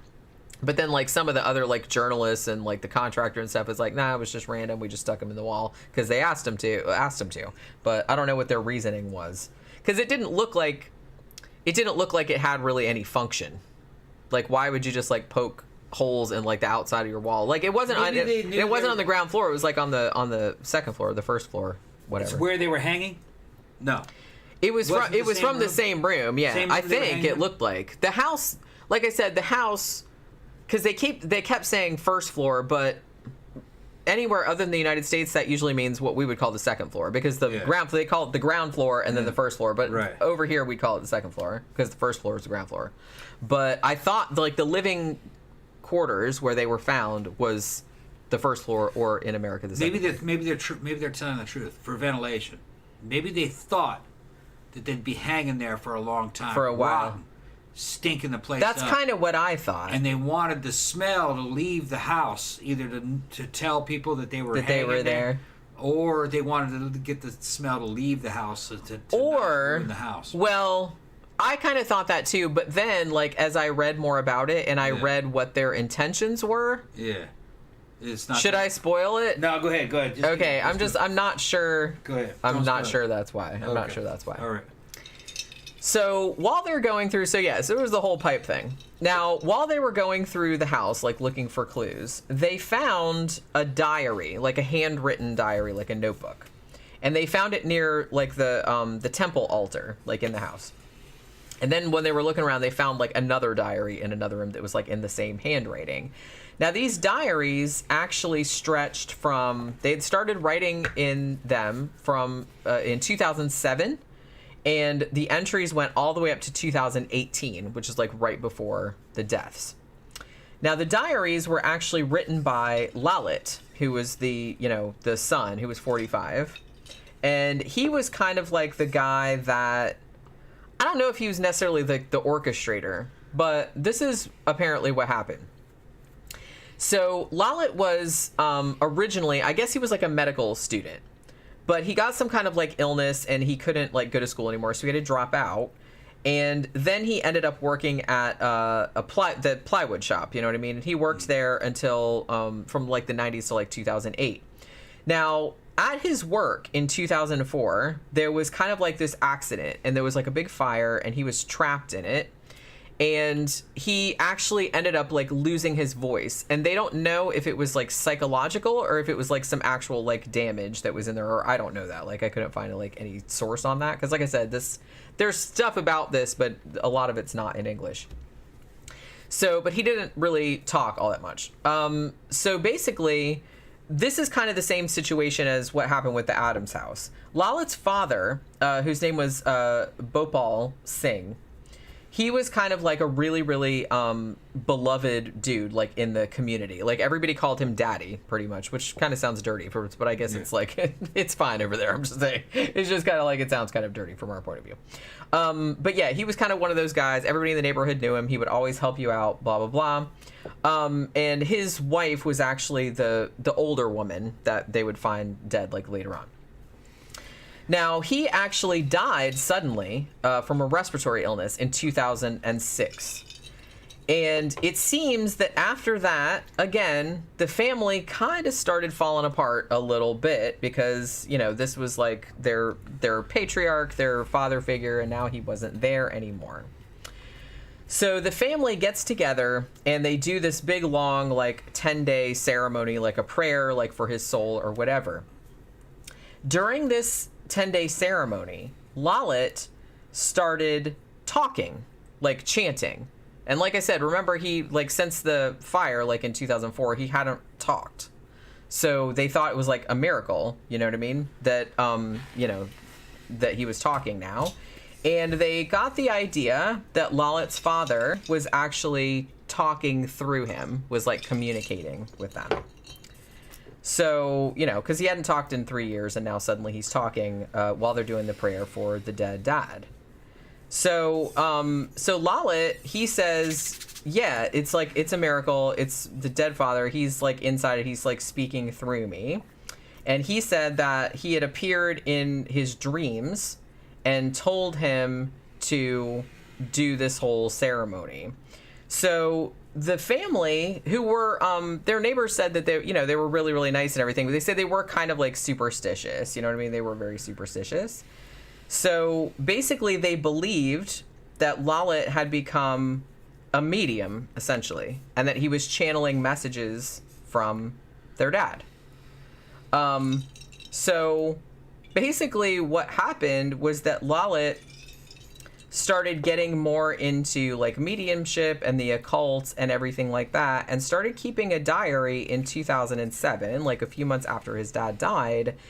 And in this diary, he started writing out supposed messages from his dad that was telling the entire family like what they were supposed to be doing. And this was like supposed to be messages from him, right? And they were very, very strict. Like every single thing in their lives was like regulated now because dad says that you have to do this, that, and the other thing. Like your diet, your everything. And he had like advice for everybody, right? That's ridiculous. Yeah, So it's one like of the guys- reading the shit. Like I said, watch the documentary. It's fascinating. But like some of the shit that like is written in there, it's just like Do you think dude believed this, or do you think he's... they all seem to believe it. No, the medium, the guy who's the medium. Do you think I he don't really- know. Or is he just is he just becoming the leader of the family? It could have been that, but like I said, it's. I mean, they all did seem to believe it. I kind of thought like some of the stuff that he wrote in there was a little bit. I'm gonna say it was very self-serving, like particularly like him and his wife Tina. Like basically, oh well, they're the good ones, and you guys should do like what they tell you, and like give them all your money. And right, like so, it was that kind of like vibe, like some of the messages. So I'm not really sure how aware he was of how he was manipulating the rest of his family, or if he genuinely did believe that his father was talking through him. It could go either way. It's kind of hard to say. I haven't read the whole diaries. Or a obviously, mixture of the two. It could be a mixture of the two. It could have just been that he did actually believe it was dad talking to him, and it just happened that maybe he wasn't completely aware that he was just making everything like really, like I said, it was like very self-serving, like, oh, me and Tina are the good ones, you guys should like listen to everything we say, blah blah blah. But yeah, so everything that's in these diaries, like from 2007 up until 2018, are these really, really strict routines for every single member of the family, because it was like 3 generations that lived in one house, like in this kind of like 4-room house or whatever. And yeah, so it was like a daily routine, like what every single person had to do, and what was going to give them success or whatever. And some of it, like I said, had to do with diet. Like they stopped eating meat altogether, because some of them had not been vegetarian prior, but they all became vegetarians after. All of them stopped drinking alcohol. Like a couple of them had a drink every now and then, but they all completely stopped. And because they followed the rules, supposedly, like for a little while, I guess they their business actually started doing really well, because like I said, they had they had the store, and it started like getting better, and they started getting like a lot more money like coming in. And their neighbors speculated, their neighbors and like extended family speculated that because they had success in business not long after they started following these tenets, they probably believed that that was the dad's spirit, like rewarding them for doing what he told them. You know what I mean? They said so it reinforced itself. They were doing what daddy said to do, and their business was getting better, and like things were getting better. And they said that like the younger women were like really doing well in school. They all got jobs. So everything was like seeming like it was going in a really successful direction. And so they probably perceived that as being rewarded for following the rules that Lalit was laying out and saying was coming from their dad, you know what I mean? Because he was like, daddy was like sending them like guidance from the other side, is basically what they seem to believe. Okay, Pokey, you settle down. She's down there calling. All right, people, please like, share, subscribe, and if you fucking enjoy the show, please send us a super chat if you can afford it. If not, don't worry about it. Just go ahead. I'm plugging the show because I could. Yeah, Ben says, imagine living a frugal and healthy lifestyle without drinking can lead to business being better. Yeah, and the thing about it is that some of the stuff might have just been coincidence. I mean, like I said, the younger girls, like they were in their 20s, and they were about the, time when they would be graduating from college and, getting jobs and things like that. So I think it was just kind of like coincidental that everything seemed like it was looking up, like not too long after Lalit started like laying out all these rules for them. But they seemed to like, to whatever, like I said, I wasn't there, so I don't know like how the conversations went down, but they apparently did believe that doing what daddy told them to do through Lalit was causing them to be successful, so that made them want to keep doing it. Because you had to think, like, this went on for a long time. He started doing the diaries in 2007, and they didn't actually like kill themselves until 2018, so it was like 11 years, and he filled up like a diary like each year. So they did actually end up, I think, finding like 11 diaries of his. So every year he had like all these new things that he was supposed to do. Like they had things that they were supposed to do every day. Now, a week before they found their bodies, when they went through like the last pages of the last diary, they discovered what they were looking for. They had very meticulously planned this out, and it was a whole ritual. They called it the Banyan Tree ritual. And the reason it was called that, and it's funny because they said the cops that came in there when they first saw the scene, they said, yeah, it looked like a banyan tree, like the way they were hanging there, which if you don't know, it's like a tree that has like roots that like hang down from the branches like that. And that's apparently exactly what they were going for. Like that's what they wanted it to look like. So so this ritual, they wanted it, they said basically they wanted themselves to like hang like looking like the branches of a banyan tree, like in a circular formation. And they thought that this was going to give them salvation, you know what I mean? And like I said, the diary laid out every single step of like everything they had to do, like all the stuff they had to buy, like the way they had to like tie people up, the way they had to do everything, you know, the way that the knots had to be tied, all this other kind of stuff. This was, like I said, it was all written out, so it's like there was no mystery anymore. Basically what they did was Lalit and his wife Tina, they were the ones that blindfolded all the family members and tied all their legs together, and then they put cotton in their ears, and then they taped their mouths closed, and then they wrapped their faces in like bed sheets, like they tore up a bed sheet and like you know, covered all their faces up with that. And then they made nooses out of these wires, like phone wires and stuff, and, you know, kind of put them around everybody's necks. And then all of the 10 members of the family that, you know, hanged in the banyan tree formation, they had 5 stools in a circle. And so 2 would stand on each stool. Now, what happened with the older lady that they found, like the 80-year-old woman that they found in the other room? Lalit actually did strangle her because he said in the thing, and apparently this was planned and she went along with it, was that she was too old and too heavy to kind of like manipulate into that situation. So they said, well, you're going to have to do it laying down. And she apparently, I don't think she fought or anything like that. So she actually was strangled in the other room. And so he kind of set everybody up first, and then him and his wife like got on one of the stools and, you know, kind of did each other's thing. Okay, hold on. I What? must have been in the restroom or I missed it right there. What was the rationale of why we all had to die at this point? I haven't got to that yet. You haven't got to that? Okay. I haven't got to that yet. All right. Because I was like, wait a minute, hold on. They're doing this already? Yeah. What's the reason? Okay, we'll get to it. Yeah, and Ben says the banyan tree is a symbol of immortality in Hinduism. Yeah, I kind of feel like that's why. But that's what they wanted it to look like. They wanted it to look trying like to a achieve banyan more tree. immortality. Yeah, that's what I mean. So that's why what you were saying earlier about like the pipes like being like to let the gases out. I don't think they actually thought they were going to die. Okay. I mean, it doesn't seem like they thought they were going to. I think they thought that they were going to transcend or something, or that Daddy was going to save them or something. They were going to link up with the Hellbot comet. Yeah, it was kind of like that. like that. I really don't think that they thought they were actually going to hang themselves. Right. Like they thought they were doing this particular ritual, and if they did it the right way, then they would either like achieve salvation or achieve immortality or whatever. Okay. So yeah, so I don't know if that body thing like works out.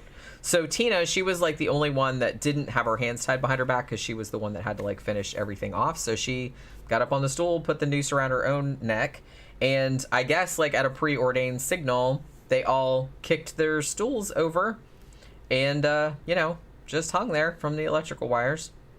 And basically it's just kind of like because in the notes, this is why I think that they didn't think they were actually going to die. Lalit wrote in his diary that his dead father had said, "The earth will shake and the sky will open up, but don't worry, chant the mantra louder. I will come to save you and the others." And then later on, when he's talking about the instructions for the ritual, the note said, "Everyone will tie their hands themselves, but when the ritual is over, everyone will help each other untie their hands." Okay. So they didn't think they were going to die. Yeah. They thought that they were... Now the same guy who's scrying all this from across the fucking great beyond, he killed himself too. He believed it, huh? Yeah, they all did. They all did. So basically, after they read all of those diaries, the cops were like, oh, well, we know exactly what happened now because it did kind of like line up with all of the evidence. Some wild shit. And they actually ruled it unintended mass suicide. Yeah, they thought they were going to come back to life. Because they thought that Ben said... India's got a bunch of different religions and a bunch of different religious fucking traditions, and even the Indians didn't know what the fuck this was. Took them a while to figure it out. Okay, this isn't normal for them, all right? But I can see how maybe they thought they could survive that. Yeah, okay. It's just they really did seem to believe that. They come from a tradition that has religions that say a bunch of different things, and there's a lot of conflict in it depending on whatever fucking little cult you're in. And this particular cult thought they could do that. They're talking about basically Heaven's Gate. This is basically Heaven's Gate. Yeah, Same that's thing. the vibe that I got. Yeah. It's very much like that. But like I said, they really did seem to believe it. Yeah. Yeah, Ben said the Buddha achieved enlightenment by sitting under a banyan tree. Yeah, that's right. Yeah. It said, didn't the father die from some illness? Yeah, I think it was just like a respiratory illness. He just died of like regular, like natural causes. You know what I mean? And then like after that, like I said, they couldn't handle it. And it seemed like they all kind of went crazy. Now, as I mentioned earlier, Bhuvnesh, the 50-year-old guy, it seemed like he tried to free himself in the last minute because, like I said, they found his hand like up here. One of his hands was free, and they found his hand like up here, like he had loosened his hand and was like maybe changed his mind at the last minute. And his feet were actually touching the ground. They did actually show the photos, like they did show their feet, you know, because they had. This is fucked up, but they said we hated having to do this, but they said we had to number all the corpses. It was 10 of them, and it's like they just drew numbers like on a piece of paper and like put them down by everybody's feet. Yeah. So that was like fucked up. But yeah, they said that the dad did like look like he had tried to get free, but the other ones, it didn't really seem like that. It really seemed like everybody was on board with it. Maybe the dude just like changed his mind at the last second, like, oh shit, this isn't like it, you know, it doesn't feel good, or I don't feel good about this, and he seemed like, but it was too late. You know what I mean? Well, he's choking out, right? So you're trying to stay. You're not thinking. And the fucked up thing too is that even though nobody looked like they struggled, but I will note that the teenagers, because there were some of them were 15, they did like tie their feet together like really tightly, and they tied their hand like more tightly than any of the others. So maybe they thought that like they would try to like get out of it more than the other ones would. So they did say that. Yeah, and like I said, like every single person that went into that, so, because they talked to like a bunch of people that like the cops and like the friend of theirs that like found them and stuff, and they were just like that was the worst thing they'd ever fucking seen. Can you imagine? They haven't even lived yet. Can you imagine like walking into and seeing 10 people just like hang? That'd be so fucking creepy. Oh my god. Here's the thing. A rational person reaching the age of reason, you see this kind of shit, you see the tragedy in it, and you're like, why the fuck what does it mean, you know? And you're like, wow, that's some fucked up shit. But don't do that. Don't read into it too much. These people were misguided, you know? Yeah. And this is a rare instance. Yeah, I mean, shit like this hardly ever happens, to be honest. I mean, that's the reason we're talking about it, because it's crazy. They're misguided. They may not have been the smartest people in the world, too, you know? And this is something that they decided to do because they believed in some fucking wacko bullshit. I've seen paranormal stuff. I wouldn't do this. Fuck no. Like I said, I can't really imagine anything that you could tell me that would make me do some shit like this. So this kind of goes along. I put this in the category of fucking cult mass suicide, kind of like Heaven's Gate. Yeah. Like who actually legitimately did believe that they were going on the Hale-Bopp Comet in the spaceship. They were linking up with a mothership. Yeah. So they could escape fucking being pedophiles. The weird thing about this though is it kind of seemed like a little bit the same situation as the family in the Adam house. But the interesting thing about, like, in the Adam house, it seemed like their dad died and then they completely like cut themselves off. Yeah. That doesn't seem to have been the case with this family. Nobody, like, everybody knew these people. They ran a store. Like, everybody in the neighborhood knew them. They said they were awesome. Like, like I said, they babysat people's kids. Like, they had just had, like, a big party that everybody came to, like a wedding or engagement or whatever. And they're like, they were acting totally normal.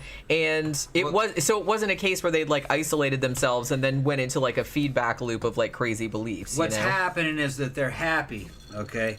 And they're in good spirits because they think they have special information coming to them across the grave. Yeah. So that they have an advantage over other people, so they're happy. But this is a false belief. Yeah. This guy who's channeling this information is either a lunatic or evil.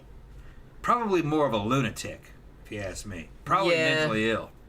I'm kind of getting more the idea. I don't really know. Like I said, nobody that knew him seemed to think that he was, like, malevolent in any way. I'd say lunatic. So I think that he was just like misguided. I think maybe he probably really did believe that his dad was talking to him. You know what I mean? Or the patriarch was talking to him. Yeah, he thought that, but I think he thought that because he was crazy. Well, yeah, I didn't say that. I'm just He's saying a lunatic. But I'm just saying that not malevolent in the sense that I know this is bullshit, but it's just like he got off on manipulating his family members into doing what he wanted. He went L. Ron Hubbard on a motherfucker. He did, yeah. He thought he was the source. Yeah, it was like that. Yeah. It was like that. Yeah. But, so they legitimately, like, they really seem to believe that they weren't going to die, that they were going to get saved or something, like if they did the ritual right, which is, it's really sad if that's true. Now, I really like that the documentary, because I was worried about the dog, okay? Yeah. She's worried about You know how I do. Well, I mean, the people were already dead. The dog's innocent. The dog's That's what I mean, the dog... Well, dog's just being a dog. I liked that the Netflix documentary, they actually had the guy on there that had rescued the dog, and he talked about the dog, in a way that I would talk about the dog. He's like, this baby, he's like, he didn't, he couldn't do anything. He was just like trapped up there, like watching these people like dying, and he's like freaking out. So he did actually like rescue the dog. The dog's name was Tommy, like I said. Tommy? Yeah, Tommy the dog. Got my name. Yeah. Now, the sad thing about it, though, because I was like, please tell me somebody saved that little baby. But they did. They rescued the dog. They put him in a shelter for a little while. They said now he was kind of messed up at first. Like, he wouldn't eat or drink or anything. I'm like, well, obviously, because he saw some fucked up shit. Because dogs, like, they fucking have emotions, too. Yeah. They said he got back to normal, like, after a while. Like, he was just, eating, drinking, playing, doing stuff like that. But... only like a couple weeks later, he died of heart failure. The dog did. Weird. And he was only 6. Oh, weird. And I was like, oh, is that sad? Yeah. Because I was like, I'm just really, really glad that like the Netflix documentary. I'm glad that they had a guy on there that was like the animal lover that was just like the poor dog, and I was like, right? Thank you. You know what I mean? Because I was like, please tell me somebody did something about that poor little puppy. But so I like that they had somebody on there that talked about that saved the dog. But unfortunately, the dog died anyway, even though they thought that he was getting back to normal. And I was like, oh, God damn it. And that makes the story even sadder. Holy shit. Now, what ended up happening after this, like probably not surprisingly, was that the house where this happened, because it's not even a thing where like the Adam house... in Bangladesh, that's kind of become like a notorious location just because that family lived there, even though they didn't die in the house. Like I said, they jumped in front of a train. But in this house, in this case, those people did die in that house. 11 people hanged themselves in this fucking house. So obviously they're like now in this area like of Burari, they said this is like the fucking Amityville house up in here. Like everybody thinks it's like haunted as shit, which... It probably is, to be honest with you. So yeah, they're saying like, there's like all 11 family members are still like haunting it. Now, there actually was like an older brother who didn't live there. His name was Dinesh. And he doesn't think that the family actually died from this occult ritual gone wrong. I don't know if he thought they were murdered, because some people still do think they were murdered and that it was a cover-up. He actually, I guess he like inherited the house after this tragedy, and he's been trying to sell it for a couple years, but obviously nobody really wants to buy it because Jesus Christ. They, Jesus Christ. you know what I mean? Yeah, it's like, who the fuck would want to live? I would even think twice about that, and I'm not real, like, sensitive to that kind of thing. And a lot of dead people in that house. Yeah, it would be a little weird. But the thing about it is that, any house you buy that's old, it's like, who knows how many dead people there could have been in that house. Like, especially if you get an old house, it's like, I'm sure at least 1 or 2 people died in there. And the thing about it is, like, even the land under your house, like, people have died on that shit, too. So you can't... Especially if you're in Europe. Yeah, you can't around Rome. Yeah, it's like Fucking people have died on years. every fucking square inch. It's like, so I wouldn't worry too much about it.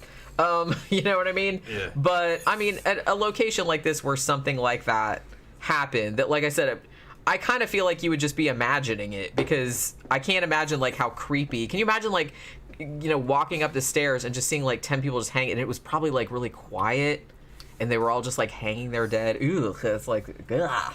You know what I mean? That's got to be, like, fucking horrible. I can't imagine, like, coming across something like that. So the guy's been trying to sell the house, obviously not really getting any takers. Now, for a little while, 2 guys who had worked for Lalit at the plywood shop, they actually were kind of, like, renting the place out, like, as a favor, like, while he was trying to sell it. And they basically said, yeah, this house is creepy as shit. And they actually wouldn't even go into that room, like, where that happened, like, for a long time. Like, for the first few months they lived there. They actually slept, like, out on the fucking terrace, like, out on the patio, because they wouldn't go, like, into that room. But then they got used to it after a while, and they said it was okay. And then, like, later on, I think they rented it to, like, some, like, doctor that runs, like, a pathology lab or something like that. And he hasn't really, I don't think he's reported any paranormal activity, but like I said, that the house does have, like, a reputation. So, like I said, if you have Netflix, there's a documentary on there, and it's called House of Secrets, The Burari Deaths. And I only saw, like, the first 2 episodes, but it seemed, like, really, really interesting. So if you want to know, I'm sure they kind of went more into more details than what I came up with, but because I didn't get a chance to watch it all. But I did fill in stuff from, like, the first couple episodes. But it seemed, like, really, really good and, like, really interesting. And that's really seems like the main source of info about this, because, there's more info about it than there was about the Adam House, but there's still not a lot, and a lot of it is not in English. So, but I'm glad somebody recommended this, because that's, like, a fucking creepy ass fucking story. Interesting story. Jeffy Art said, "Oh, the poor puppy." I know. Yeah. Yeah, and Rebecca said, "Poor dog, the stress and recall." Yeah, and I'm imagining it's probably because dogs, man. Dogs are smarter than you think they are. Well, animals in general are smarter than people. Dog knew that all those people died. Yeah. Well, and I'm not really sure. I think they'd been hanging there because I think they hanged themselves, like, overnight, and then they weren't found until, like, the next morning. Yeah. So the dog was tied there and was like, was up there for, like, several hours. Yeah. And I can't imagine, like, that poor dog, like, what that poor dog went through. Like, not really know what was going on. I'd like to do an investigation or an autopsy to find out why that dog really died. I don't believe it was heart failure. An animal can will themselves to die. Yeah, maybe he was just like, I'm out. Yeah. I don't need this shit. Oh. Too much stress. The family was gone, and there's like, dog couldn't compute what had happened. Well, yeah, because the dog doesn't really understand, and then suddenly the whole family is gone because their relatives said he was, like, the 12th member of the family, like you know what I mean, like the dog was. Right. So all 11 people being gone now, and he doesn't understand why. I think the dog shut himself down. Died. He might have. Yeah. Which is sad. That's really sad. Yeah. Like I said, that just made it, like, exponentially sadder. Like, it was sad enough to start with, but then, like, the poor dog, that, like, shit happened with that. Yeah. Oh my God. Worked with animals for a living, horses and stuff, and fucking dogs, and they're smarter than you think they are. Yeah. They're within their own little confines, so whether or not they're an opportunist type animal or a herd animal, but a dog is a social pack animal, and they have a good understanding of family and relationships. And the dog knew something was wrong. That's his entire pack, and it's gone. Yeah, the dog knew that his pack killed itself, and everything it knew, its family's gone, because that's their family. The pack is the family. Yeah. So the family killed itself. Dog knew. I think the dog willed itself to die. Maybe. Yeah. That's just, like, really They're very sad. loyal. Because somebody would have adopted him. Yeah. You know what I mean? Wouldn't have been the same for the dog. I know. But that's what happened to that dog, I think. I don't believe heart failure. No. Broken Heart. Well, that's probably what they came up with because Yeah, they Broken couldn't think Heart. of anything Yeah. else. Which, yeah, it can happen. Yeah. Rebecca said I'll look it up on Netflix. It sounds like a horror movie. Yeah. Yeah, I mean, I'm not sure about Australian Netflix, but it's on Indian Netflix and it's on American Netflix. So I imagine it's on other ones and others. And if you have like a VPN, you can watch stuff from other countries. You know what I mean? So if you You have want that. some tacos? Sure. Why I'll not? make us some tacos. Really? You don't Yeah. want to talk about food on the show anymore? No, I'm getting too hungry. I'm getting too hungry. I got carnitas down there. I got the end of the carnitas. Oh, that's right. Yeah. Yeah, I got carnitas. He made me and some crab salad today too. I have fucking queso, fryer, which is kind of like queso blanco or queso fresco. It's kind of like Oh, that nice cheese or whatever. yeah, it's Spanish cheese. But you know, it's so much cheaper. You can get Oaxaca is expensive here. For my Mexican listeners, our local Mexican market here has Oaxaca cheese on it, which is kind of like string cheese. That's what an American would call it.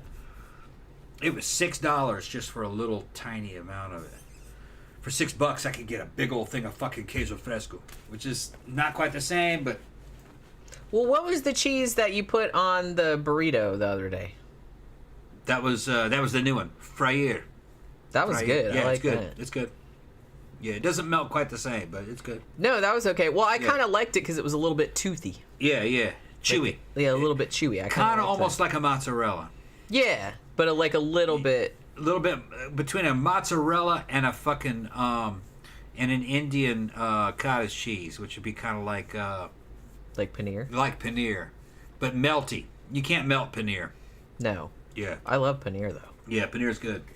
Paneer's good. Fucking just fried inside a fucking sog or something. I used to like that Indian restaurant we went to, Fifth Element. Yeah, they made a really good like it was like tikka masala, but it was Yeah. had paneer in it instead of chicken. I bet you they're up and running again. We need to go back. You want to go back? Yeah. Okay. Well, they were up and running a while back, but they just It they wasn't didn't have full the service. they didn't have the buffet open. Yeah, They were I just want like they just had like the regular restaurant. Yeah, we need like, to get back. menu. We need to get back to full fucking force, man. And Memories of India. Been a while since we've been to that. Yeah. I love Memories of India. Yeah. Their lamb korma is the shit. So yeah. good. Everything they have is good. Everything they have is good, but like their lamb korma is my favorite. Well, and I usually get that when we go there because we don't usually buy lamb at home, Yeah. and we don't usually Yeah. make it. Yeah, Khan's talking about Oaxaca. Yeah, man, fucking Oaxaca is good. Khan told me about Oaxaca. They sell it here at the Mexican market, but it's $6 for just a small amount of it. And it's good. It's not that different. It's what's she doing? What the fuck? Can you see her? It's like string cheese, but it's not that different from like a good mozzarella or. But yeah, I had it. It's good. It's good. It's just I laughed because I saw Yeah. her little feet behind there Yeah. going woo, like she was over on They her got all back. kinds of good shit at the market, man. The Mexican market. I'm gonna go back there and I'm gonna hit that. That's not far from here. It's No, only it's it's close. only a couple miles. It's, close, like yeah. down the road. Yeah. Somebody asked for the hold on a second. Where is that raccoon? Somebody asked for the where's. Oh, yeah. Okay, but so I had to do it. looking at this shit like it's something's gonna happen. Nothing's gonna happen with that. I think maybe she's afraid it's gonna fall on her. It's gonna fall. Now she wants to fight. Because well, that's the thing. Like Yeah. that fan, it's Yeah. kind of like when it only has one speed. Like it's, Yeah. you know, ostensibly it's supposed to have 3 speeds. I think because most fans do. Oh my goodness! But for whatever reason, you can pull on the thing and it's like either fast or off. But it's like it came with the house, you know, and it kind of like rattles like that, like it's so whenever you turn it on. Like, I think Pookie is always, like, looking at it like, oh, shit, that's going to fall on Pookie. You know what I mean? Yeah, where's the man said I could... I still didn't make one. I still haven't made one. Yeah. I wrote it down, but I forgot. I forgot about it. I got busy today. All right, so I guess we're going to wrap it up, right? Yeah, Because wrap it up. I'm gonna go make some deep. Tom's talking about making some tacos. Yeah. So we're going to go make some tacos. Yeah, and no, fucking Con. This isn't a Masaca tacos. The tortillas are already pre-made, but I do make my own tortillas.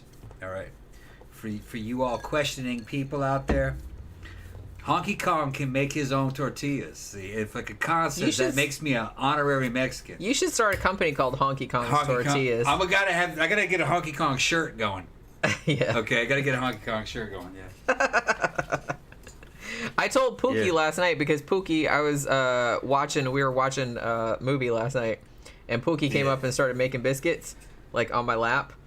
And I told her that that I was gonna make her like a little apron that said Pookie's Biscuit Company on it, because she's always like she's always making biscuits like on my chest when I'm laying in bed. You need I make my own tortillas shirt. Yeah, it's like we got so many shirts I gotta make. I come down here to Mexico to come see you, bro. I'm gonna have a fucking tortilla shirt on. They're gonna look at me like I'm fucking crazy. Like what the fuck? Honky Kong's tortillas. Honky Kong's tortillas, fucking. Honky Kong's white ass tortillas. Fuck it. That's what we need to do. What we need to do is we need to open up a restaurant together, man. Fucking, I'll get some. Yeah, you guys should do that. I'll get some of this gringo money, and I'll take that shit down there to fucking Mexico or something, or we'll build it up here in Florida. I don't know. It'd probably be cheaper to do it down there. To be honest with you. I'll make a fucking an American restaurant. You could do a food truck. Yeah, or a food truck. That'd probably be good because you get it on the ground floor. Because they're not. I mean, they're not that expensive. Make some American food. So it's breakfast, American breakfast, 24/7 breakfast sandwiches. See what they had, fucking English muffins and fucking. See, I wish there were more places like that. Yeah. Like I know there's Waffle House and Denny's and stuff like that, but I do kind of feel like even like really good. Yeah. Like breakfast brunch places like First Watch or whatever that other one is that's like a chain. Those are usually just like open in the morning. They're open like in the morning like till 2 o'clock in the afternoon. Eat American breakfast any day. And I was like, well, what about all us drunk motherfuckers who want some breakfast at 3 o'clock in the morning? Yeah. What about our needs? You take a pancake and you put eggs and bacon and cheese and you roll it up like a burrito. You can put fucking maple syrup in it and eat it like that and give that to the Mexicans. They would fucking love that shit, man. I would love that shit. I would love that shit. Everybody in the world would love that shit. Breakfast burrito. I can't imagine anybody in the world not loving that shit. Made out of a damn pancake. Yummy. Shit dripping out the bottom while you're eating it. Fucking Mexico understands that. Kind of all their shit, folks. The White Mexican Grill. The White Mexican Brothel Grill. and pub. Brothel and pub. Homemade tequila. Yeah. That's your calling, Tom. Yeah, we have Jenny come down visit, fucking in a low cut outfit and everything. I'm not working in the brothel though. I know what you're getting to. Right. You don't want me to work. You don't want me to work in the brothel, do you? Charming them Mexican dudes, getting them to come in the fucking front of the store. Get it, come in. Here, have a pancake. Yeah, have a pancake. Have some eggs. Oh my god. All right, man. Let's shut it down, Jen. All right, we're gonna go make some tacos. And hopefully you have a good day tomorrow. We're taking tomorrow off like we usually do on Thursday, but we will be back on Friday doing our sidetrack show, having a drink and a chat about whatever, like we usually do. But you know. So hopefully we see you guys then. Hopefully you guys enjoyed the show this evening. Thank you for hanging out with us, and we will see you again on Friday. Good night.